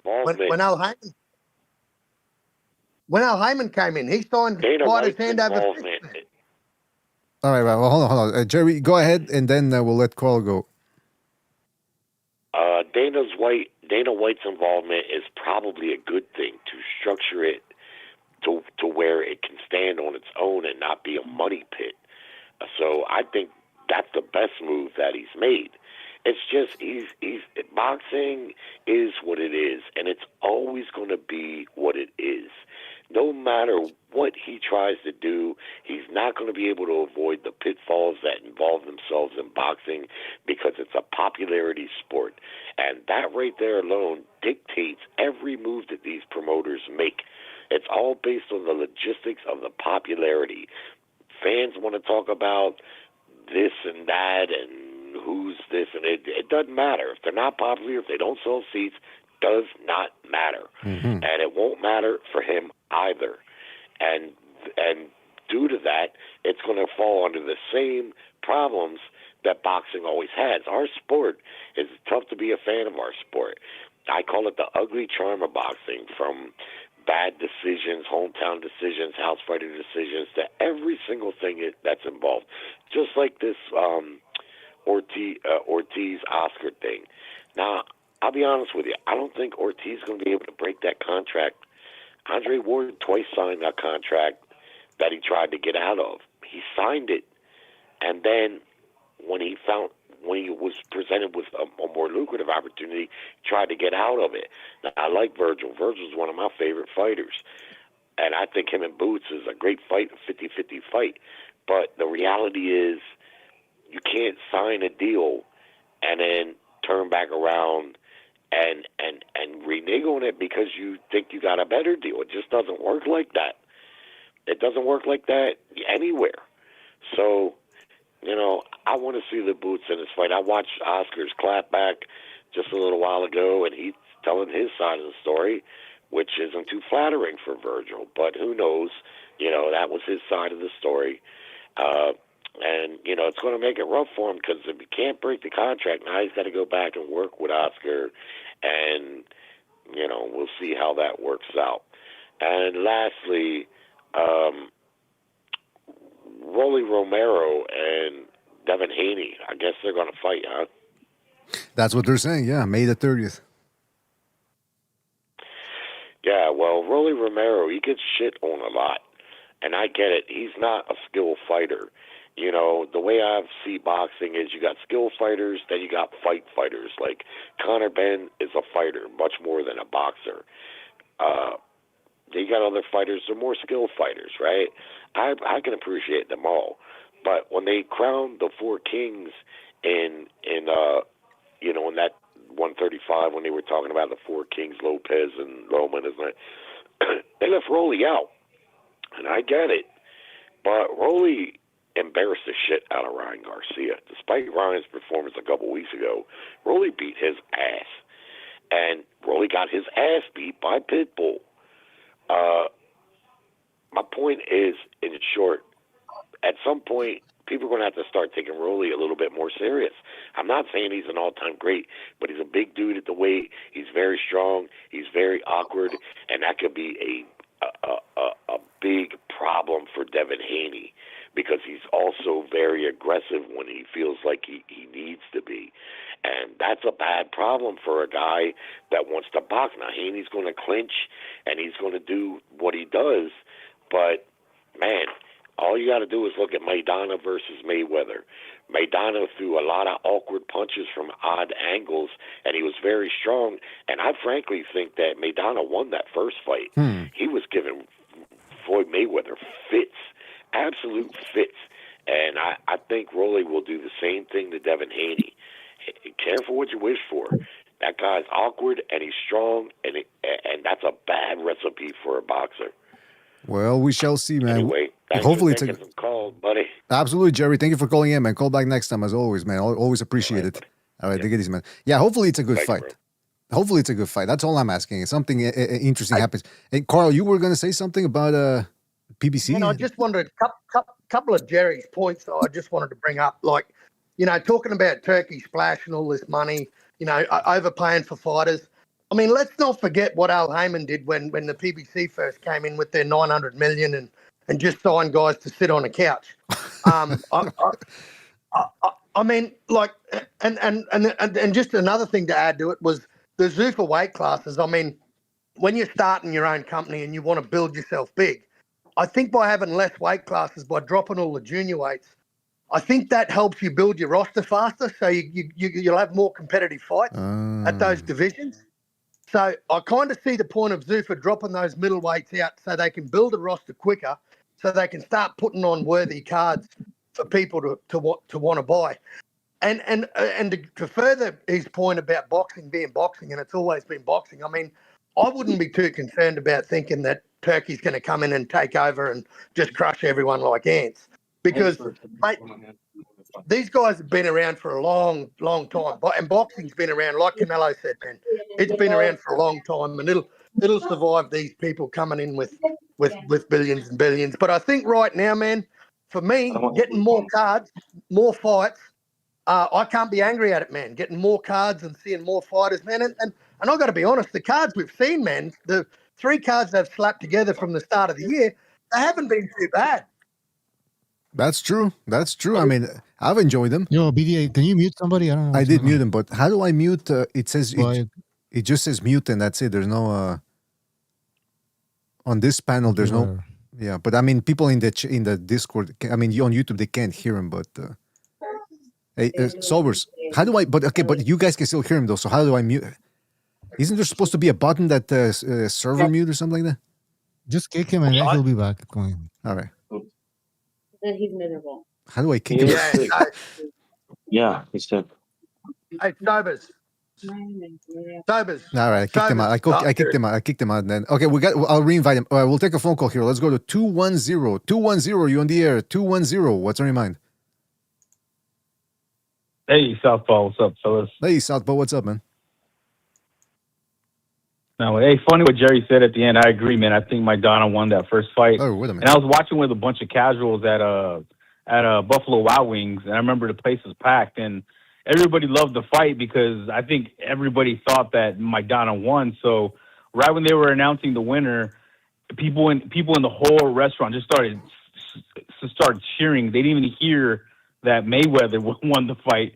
So I don't think they found out probably till like the next day or after they got home that Mayweather actually won the fight. Everybody thought that Maidana won. It's just they prematurely started yelling and jumping and screaming when and the winner is, you know what I mean? Like that was funny. But no, with Oscar, man, two things can be right. I know we dissect things, and boxing is a dirty, dirty sport, man.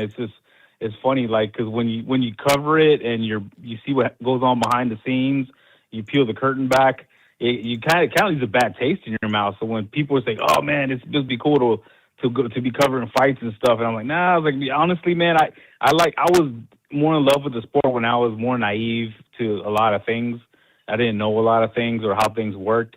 Because what did they say? It's like making how you make the sausage. Like you don't want to know how it's being made, right. It's something like that. You know what I mean? But yeah, so two things can be true at once. Like is Oscar right? Yes. Does Oscar have a history of fucking people over in his whole personal and professional life? Yeah, he did the same shit, but he is right in this instance, but he's wrong in the way he's going about it. Like if he really wanted to make face for future fighters that might want to sign with him, he would have handled this a little bit differently. Like I understand, like we know that dads are a problem, and showing that footage of his father, that's his dad, man. He's gonna take that super personal. There's no way he'd probably rather sit out than work with Oscar again. You know what I mean? Because when he's hitting to the family members, like Oscar went too far. You know what I mean? Like Oscar has to realize, hey man, like you just got to take the high road so that other fighters don't see you as toxic, and they're not going to want to sign with you. As it is, Canelo was he advises people not to sign with Golden Boy. That's big. Mm-hmm. Canelo's like young fighters coming up, they look up to him like a god, So when they hear Canelo say that, they're like, oh man, I don't know. Maybe I'll take they're not going to want to sign with him. So Oscar's right, but he's going about it it's just cringy, wrong. And it's like I said before, man, I said in this show a lot of times, boxers are just as dirty or fuck people over just as much as the promoters, the managers, whoever. So, like, we can't be given, now we kind of see that it is fighters too. It's their managers, and promoters. Like, but I've seen fighters fuck people over more than anybody else in the sport. Ask the trainers. Trainers get screwed over by fighters like almost every other event, right? So, yeah, it's just crazy, man. But we'll see what happens. Oscar. It was Oscar's fault that he lost all his fighters to PBC. I sided with him at first, but now looking back, I'm like, man, you got to take control of your company. At the end of the day, these fighters, what they saw at the time was Mayweather become this break records with Pacquiao under Al Heyman. And then they look over at their promoter and they see Oscar in rehab getting coked up, and they're like, in hindsight, 2020, they didn't know that. Now we see that Al Heyman is a fraud, but back then because of what Mayweather did, they're like, man, Al Heyman's that's the way to go. So it was Oscar's fault, and you can't even blame the PBC fighters for going with Heyman based off what we know now. But it's a mess, man. He's gonna sit on the bench. We're probably not gonna see him fight for a couple of years, and it's sad, man. It's sad. It is, man. I don't know what's going on. I certainly didn't expect it to get to this point, but yeah, man, it's a shame. That's for sure. All right, well, listen, Southpaw, we got to move on here, but thank you for your call, and call my next time. Take it easy out there. All right, man. Take it easy. Yeah, that's the thing. The father, going after the father. De La Hoya has no impulse control. That's probably why he's an addict, with the coke and everything. Eating, it doesn't appear to be his problem, though, because some people do that. They just binge on everything. You'll often hear people say that, oh, I'm addicted. I'm an addict to everything. But he appears to, he stays in good shape. It's the coke and the maybe the stimulants that he's after. I don't know. I'm not sure. But again, what do I know? All right. So that concludes for the moment the phone calls. I'm going to leave them open for a little bit, just a little bit. I wanted to bring something up here. Oh, yeah. So we were talking about Dana White. Bray just posted this on the Discord.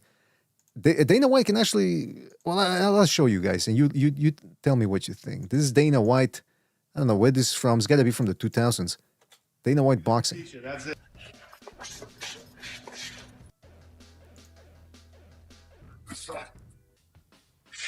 This is it. There you go. I don't know how much we can play of this, but he's actually got some hands. He's a little squared up, not a lot of head movement. You can tell he's better than average. It's not too bad. Above average for he's not a beginner, but he's a couple of stages above that. He had a good jab, good snap on it, but then again, that was in the 2000s. Now he's Can I just ask? Yes. Can I just ask why we're? Can I just ask why we're going to break down fucking Dana White's style? That lets you know, Carl. That lets you know. Because that's where we're at in boxing right now. How did we get here? I've got my helmet on, but I just hang on. Well, how did we get here? That lets you know how little there's going on in boxing right now. There's a whole lot of rumors. Yeah, there isn't that much. Well, this Sunday we have Jai Opetaia from the Gold Coast, but we got that little fella. Yeah, we got him. The Gold Coast Convention Centre. What accent is that, by the way, Carl? Listen to how heavily this guy's accent sounds. Hold on, let me boost it up here a little bit. Ringside, Gold Coast Convention Centre.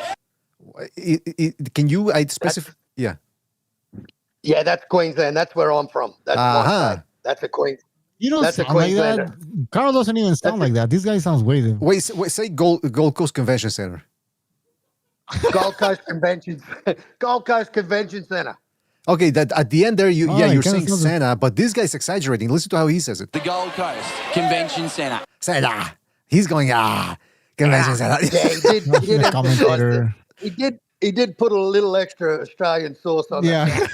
And why do I've never seen anybody else do that. They never go Mandalay Bay, casino in Las Vegas. They never say that. This guy every 5 seconds is going Gold Coast Convention Center. It's like, okay, we know where it is and we don't care, man. He's trying to sell it. He's trying to sell it, man. He's doing a good job because we keep playing that one. I think they pay him by the mention or something.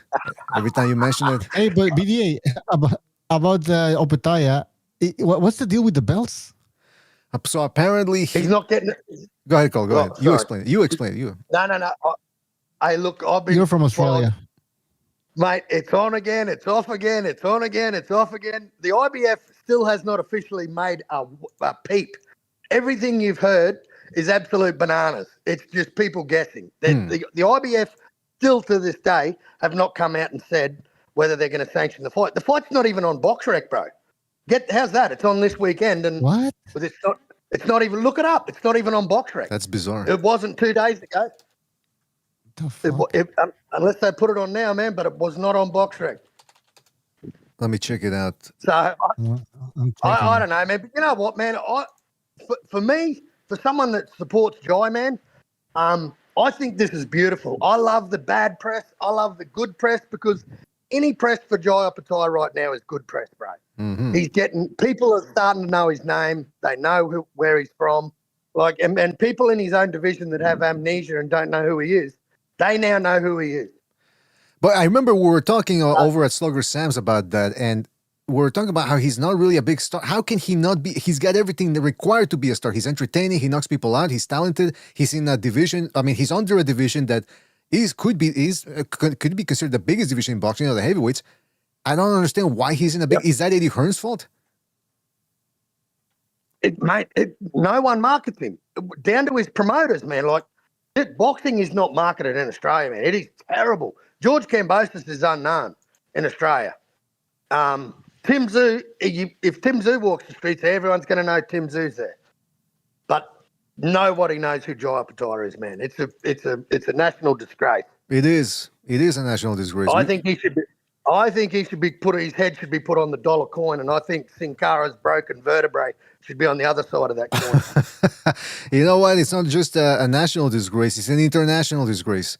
I will say this though: if you go to champion.info, that's where I usually go instead of BoxRec, because BoxRec, after 3 tries, after you click on 3 names, all of a sudden they ask you to sign up.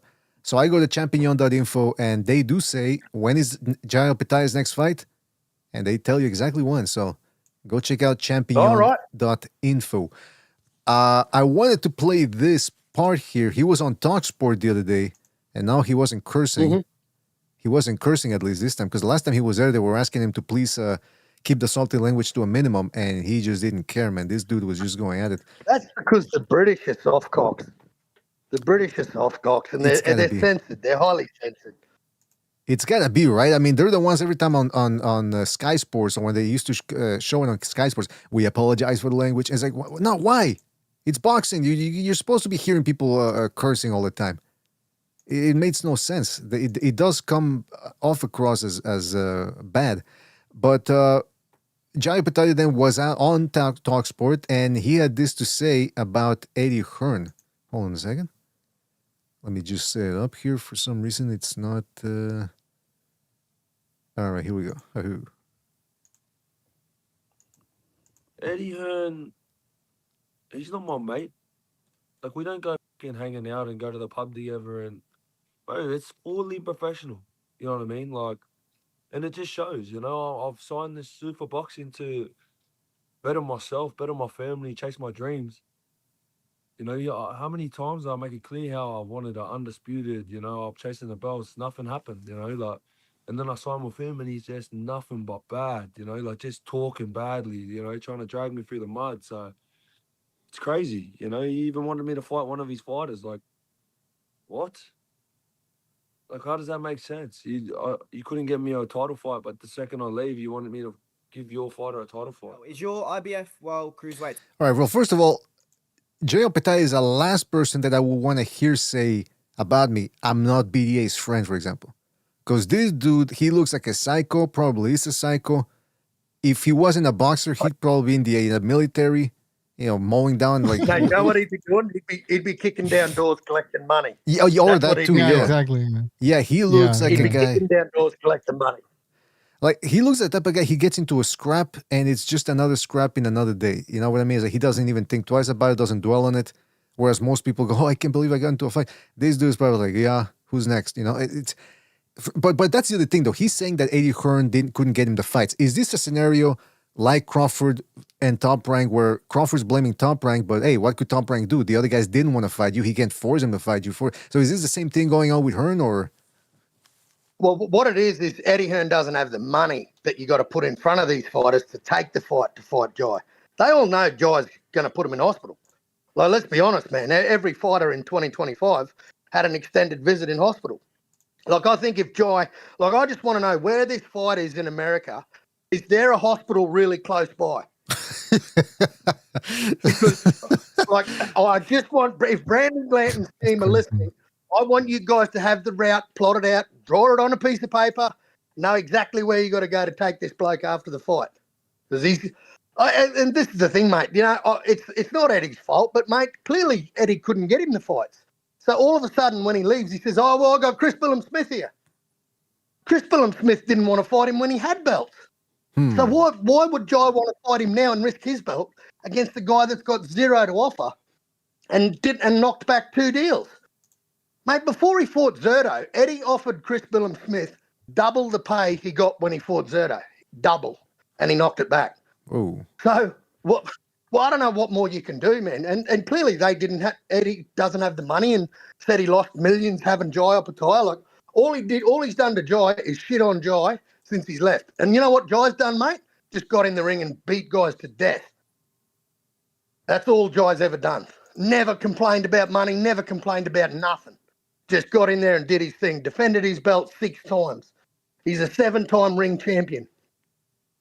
And I don't know what more the guy's got to do for a promoter. And then all of a sudden, because he leaves and, you got to be in your bonnet with Dana White because they took him out from under your nose when he'd completed his obligation to Matchroom and he said, I don't want to renew. And that's why the Sin Cara fight, Tasman fighters went it alone and it went on a different network. Well, right now it seems like he's getting more press than I've seen him get in 5 years. He's on the Ring Magazine podcast. He was on for Mr. He was at the Versace Temple. That's high praise right there. If you get initiated into the Versace Temple, that means you're big stuff. And I just saw that he's also on Iraq and what's his name? Iraq and Barak? No, Ak and Barak. Iraq Barak. Whatever. Yeah, those dudes. So he's making the rounds. In fact, he was on what's he saying here over Ring Magazine? We've always got to train them first. You know what I mean? We've been training, going to events, back to training, going to more events. So it sort of just comes with the job, I think he was talking about Benavides. They keep asking about Benavides, and why did Benavides go straight to Zurdo and not Jai Opetaia, who's really the man there? He's a Ring Magazine champion. Yeah, they want to make that Mexican fight. I guess they think it's going to be a big event because of the Mexicans fighting. And see, Zurdo was offered the fight with Jai before David Benavides was even in the picture. Before Zurdo unified, he was offered the fight with Jai and Zurdo didn't want it. And then Max Kuckerman asked him in the ring after he beat Dorticos, he said, there's a guy in Australia named Jai Opetaia that's ready for the fight. And he said, well, someone tell him to give me a call. And then 30 seconds later, Jai Opetaia releases a tweet on Twitter. He says, someone send me bro's number. And here's another thing, right? This is where I can be critical of Benavides because as soon as they jammed a microphone in Benavides' mouth, it wasn't a Bavola or a Baturbia fight. He said, I'm fighting Zurdo Ramirez on Cinco de Mayo. Like, just took out the next 8 months. I think that fight, they've been planning it for a long time, though. For a long time. And I think even Zurdo knew about it. So when he says, "Oh yeah, call me," or whatever, I think by that time they already knew that they were gonna probably fight Benavides. That's what I'm guessing. Well, that's the thing about Benavides is apparently he was there with Neon or whatever his name is, that streamer, and he's still talking about Canelo. Benavides is. We offered him 150 mil. We want to fight him. It's like, okay, could you let that one go, man? You're a cruiserweight now. I don't understand what he's expecting. Yeah, I don't think anybody's gonna fight Opetaia. I don't think the winner of actually, if Zurdo wins, and maybe there's a rematch with Benavides. So Opetaia is gonna be just on the sideline waiting. Was he on the somebody in the chat one time? Who? Benavides? No, Opetaia. No. I don't think so. Correct me if I'm wrong in the chat. In the chat, Langsbury says. He needs to stop fighting bums. He's talking about Opetaia. He struggled twice against Brady's. Some people are now saying that he's not that great or not that good. Cool. Because of tell his last performance. Tell your favourite fighter, he's very easy to beat. He's very chinny and just go and knock him out. Fucking easiest belt in boxing to go and grab. Easiest guy to sign with. Sign up for it, you cunt. Seems like Carl's angry at this one. I think he's passionate about it. It seems like nobody wants to fight him, though. That's just my opinion. But at the same time, I can understand why. Listen, Zurdo and Benavides, the promoters think it's going to be a big fight, Mexico against Mexico. And so, they're not going to mention Opetaia. They want to act like as if he doesn't exist. But for us boxing fans, if you want to have a king in the cruiserweight division, you gotta go through Opetaia. There's no other way around it. Mm-hmm. Absolutely. So that's what's, And you know what? Yeah, I agree. He struggled with Brady's late on in the first fight and in the second one, but he also he's the one who's hospitalizing other guys. So whatever you want to say about him is, I'll give when he fought Jack Massey or Macy, I don't know how you pronounce it. Joseph Parker was a heavyweight, couldn't stop the dude. Opetaia did. And I know I'm not saying that makes him pound for pound or something, but I'm just saying he's a And lethal Brady's, yeah, he's deadly. And when it comes Mate, to Brady's, I mean, I've got a everybody struggles, but just go and think, Carl, everybody struggles against Brady's. Exactly. Even, you know what I mean? So Everyone. even if he's older. I got a video on my Yeah. channel. They interviewed Bradis. And said, who was the tougher fighter? Was it? They said, who was your toughest fight? Was it Usyk? And he said, no, my toughest fight was Jai Opetaia. That came out of his mouth. He said the hardest fight he had was with Jai Opetaia. So all I'm saying is, you know what? Yeah, he takes shots. Yeah, he gets wobbled. But if you watch that that first fight, mate, you got to kill that guy. He's got to get carried out of there. Like, he's not staying down. They're not throwing the towel. That guy, you got to kill him. Just that's what mentality you've got. You've got to kill that dude to beat him.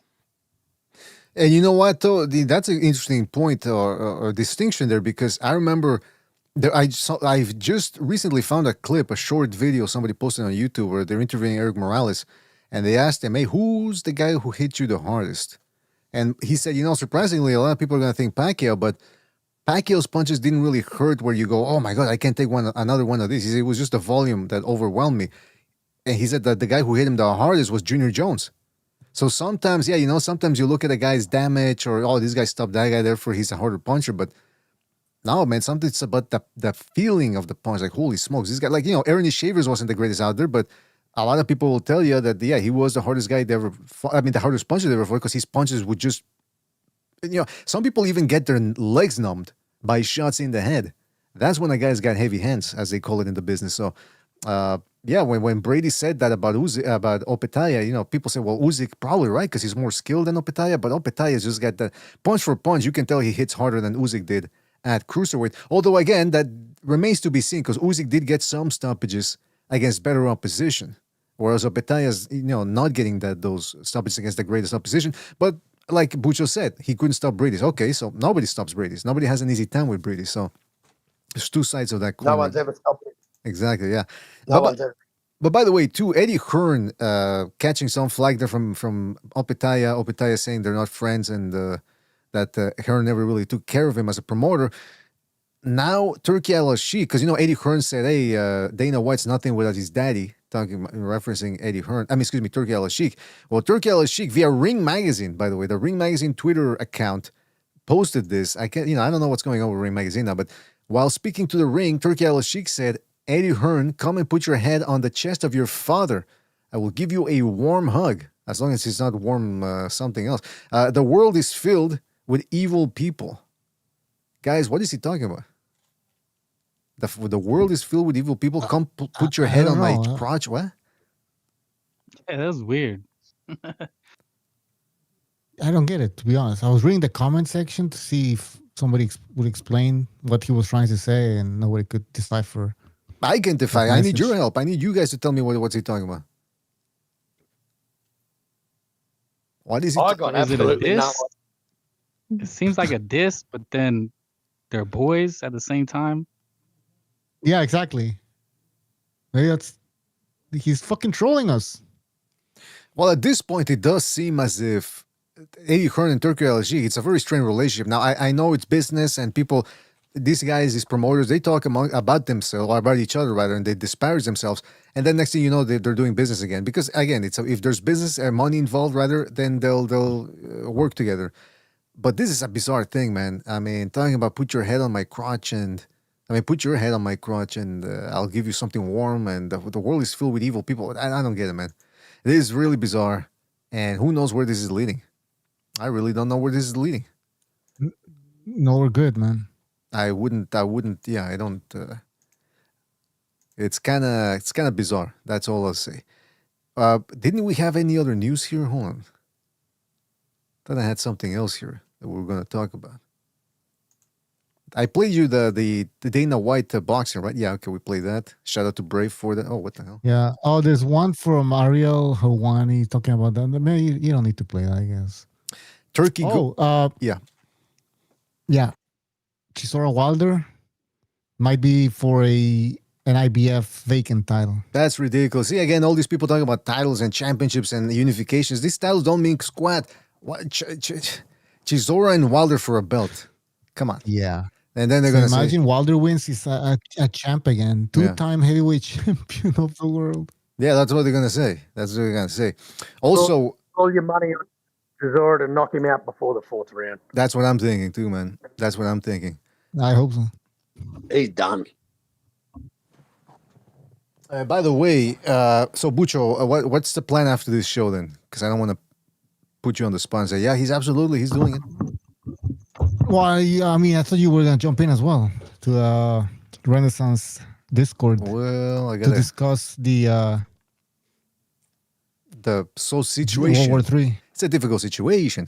Yeah, but okay, one last thing I wanted to say though. Okay, so I don't know if I'm going to be jumping in there right now, but last thing I wanted to say. So, and you probably read this, but I didn't read it, but you told me about this, that Manny Pacquiao is going to be serving as a lead promoter for the rematch against Mayweather. So there's no Mayweather TMT involved in that? You didn't see the TMT logo on the poster or anything? I didn't check, but I know the main promoter or promotional company is going to be Pacquiao's promotional company. I don't know what it's called, but yeah. I gotta check that out. Because the money team. I mean, they always. I mean, people forget this. Mayweather was a Golden Boy fighter. Rapid used to have debates about this with people that when Mayweather was fighting post Top Rank, the De La Hoya fight was with Golden Boy Promotions. The Hatton fight, I think, was Golden Boy Promotions. Marquez was Golden Boy. In fact, Marquez in the Eric Morales podcast has talked about the whole weight stipulation and all that, the shenanigans that Mayweather pulled at the last minute about the weights and all that. And he said, De La Hoya came to me and he was like, yeah, just take the fight. He's like, it was almost as if Mayweather was a Golden Boy fighter and not me. So that tells you all you need to know about Mayweather actually being a Golden Boy fighter. What I'm trying to get at is his promotional company is not a company in the actual sense that they got a building and they got employees working on promoting the fight. I mean, that's just a name that he's got that he sticks there to try to make himself important. So I'm not surprised. And I thought the same thing about Manny Pacquiao's promotional company, but apparently, according to what Bush was saying, the them's the works. So we'll see what happens. I don't know. Did I hear correctly that Brian Norman Jr. has a promotional company and he signed Edward De Los Santos? What? Really? What?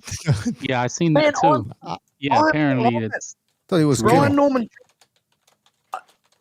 I don't know, man, but for me that seems really strange because after seeing the Boots and Brian Norman Jr. negotiations break down over 200,000. I don't know if I'd want that guy representing me, but anyway. Well, after seeing how he went in there against Haney, not completely overlooking the fact that Haney was gonna dip below the waist and clinch him all night. I don't know if I would trust him, but yeah, apparently look at this from Ring Magazine. Brian Norman Jr. launches promotion. De Los Santos is first signing. What? It's what I'm saying, man. This is the world we live in now. He's a filthy ditty. A rich boy. Well, he's not rich. He's not rich. I don't think. How would you come up with a promotion company if you're not rich? Well, anybody can come up with a promotional company, but that doesn't mean it's a legitimate company. Well, it says the former WBO welterweight champion announced via press release on Wednesday that he's launching his own promotional company, Throwback Boxing Promotions. Norman will serve as CEO, and Jolene Mizone will be president. And they signed Edwin De Los Santos. Interesting. So De Los Santos is that that hard up for something that he's got to... Well, he's not with Samson Lukowicz anymore then? Because I think that's the guy that was promoting him. Well, I think because he pulled him out of that fight, man. When old mate blew weight, he still wanted to fight. But that was a good... But yeah, that was a smart move. Because did you see how big Keyshawn Davis looked compared to De Los Santos? It was insane. De Los Santos didn't care. He wanted to fight that dude. But see, that's how sometimes you need somebody to protect you from yourself. Yeah, that's true. That's true. Well, that's interesting, man. I didn't know about this at all. I hadn't heard about it. That's insane. That is absolutely insane. It blew my mind. Yeah, but you gotta see how far it goes. I mean, who knows how far it goes, right? It could be one and done. Like shit. Yeah, that's true. Brian Norman, that's true. He could start his own. He could start his own belt. He could have the Brian Norman belt. Like Sugar Ray Leonard used to have his own promo company. I think all these guys have tried it. Didn't last. I mean, didn't last all that long. All right. It looks easy. Sounds easy. You can always use monopoly money. There's always monopoly money. Instead of TMT, he's going to name it TNT. Oh, You know. yeah, Dynamite. Well, listen, Yeah, he's gonna name it's Norman instead of Mayweather, right? Gypsy, you jumped in Norman. at the last minute. We do have to go. I'm not quite sure then if we. Well, listen. If stay tuned to on the Discord. See if we do something afterwards. We might be going on the whatchamacallit? Renaissance Talk. It would be on Renaissance Talk, right, Bucho? Epstein Island. Let's go. Yeah, like last night, 2 days. Okay, let's go now. All right. So these guys are gonna head on over to I'm gonna put the link here in the chat, if it even lets me post it. Yeah, there you go. That's the second Renaissance Talk VC, and these guys are gonna talk. It's probably gonna get political about all the drama going on over there, and the Middle East never seems to stop. The ride never ends. So go check it out. I posted it in the chat there. Hopefully everybody enjoyed the show. Shout out to Carl, Gypsy Boxing, Never Sobers, Frank Bay. Check out their channels. Never Sobers, Boxing Reloaded. No, what it's just Never Sobers Boxing. Boxing with Frank Bay. I think Carl, you say you have a channel as well. Yeah, the boxing kangaroo, but I only do I cover Aussie stuff. All right. Well, hey, there's a lot of Aussie fans out there, so if they're interested in that, they can Yeah, and I out. just want to thanks for having me, fellas. And I just want to say to all my American friends and haters, tune in Sunday, watch this guy get put to sleep. Thanks for having me, bro. All right, thank you for being on, man. And yeah, go check it out. Bucho's already there, he said. So go check it out. Go on the Renaissance Talk channel. Who's there? It's Bucho, Harp J, and the guy with the Japanese letters there. So hopefully more people show up. With that being said, we do have to go. So big shout out to everybody who joined us, everybody who called in. Shout out to Windy City Tex-Mex, Telkine Sport, there's Telekinese, Skull Kid, Rapax Trucking Company 10-4. Who else was there? Maton, King Bucho, Snackford, Iceman, El Tutgute, Impala, Sergeant Apollos, LL, Langsbury, Dark Edo, another one of the initiated. Shout out to him. More BDC. And if I forgot anybody, because we do have to go, I gotta go eat. But shout out to all of you guys. Thank you for joining us. Really appreciate it.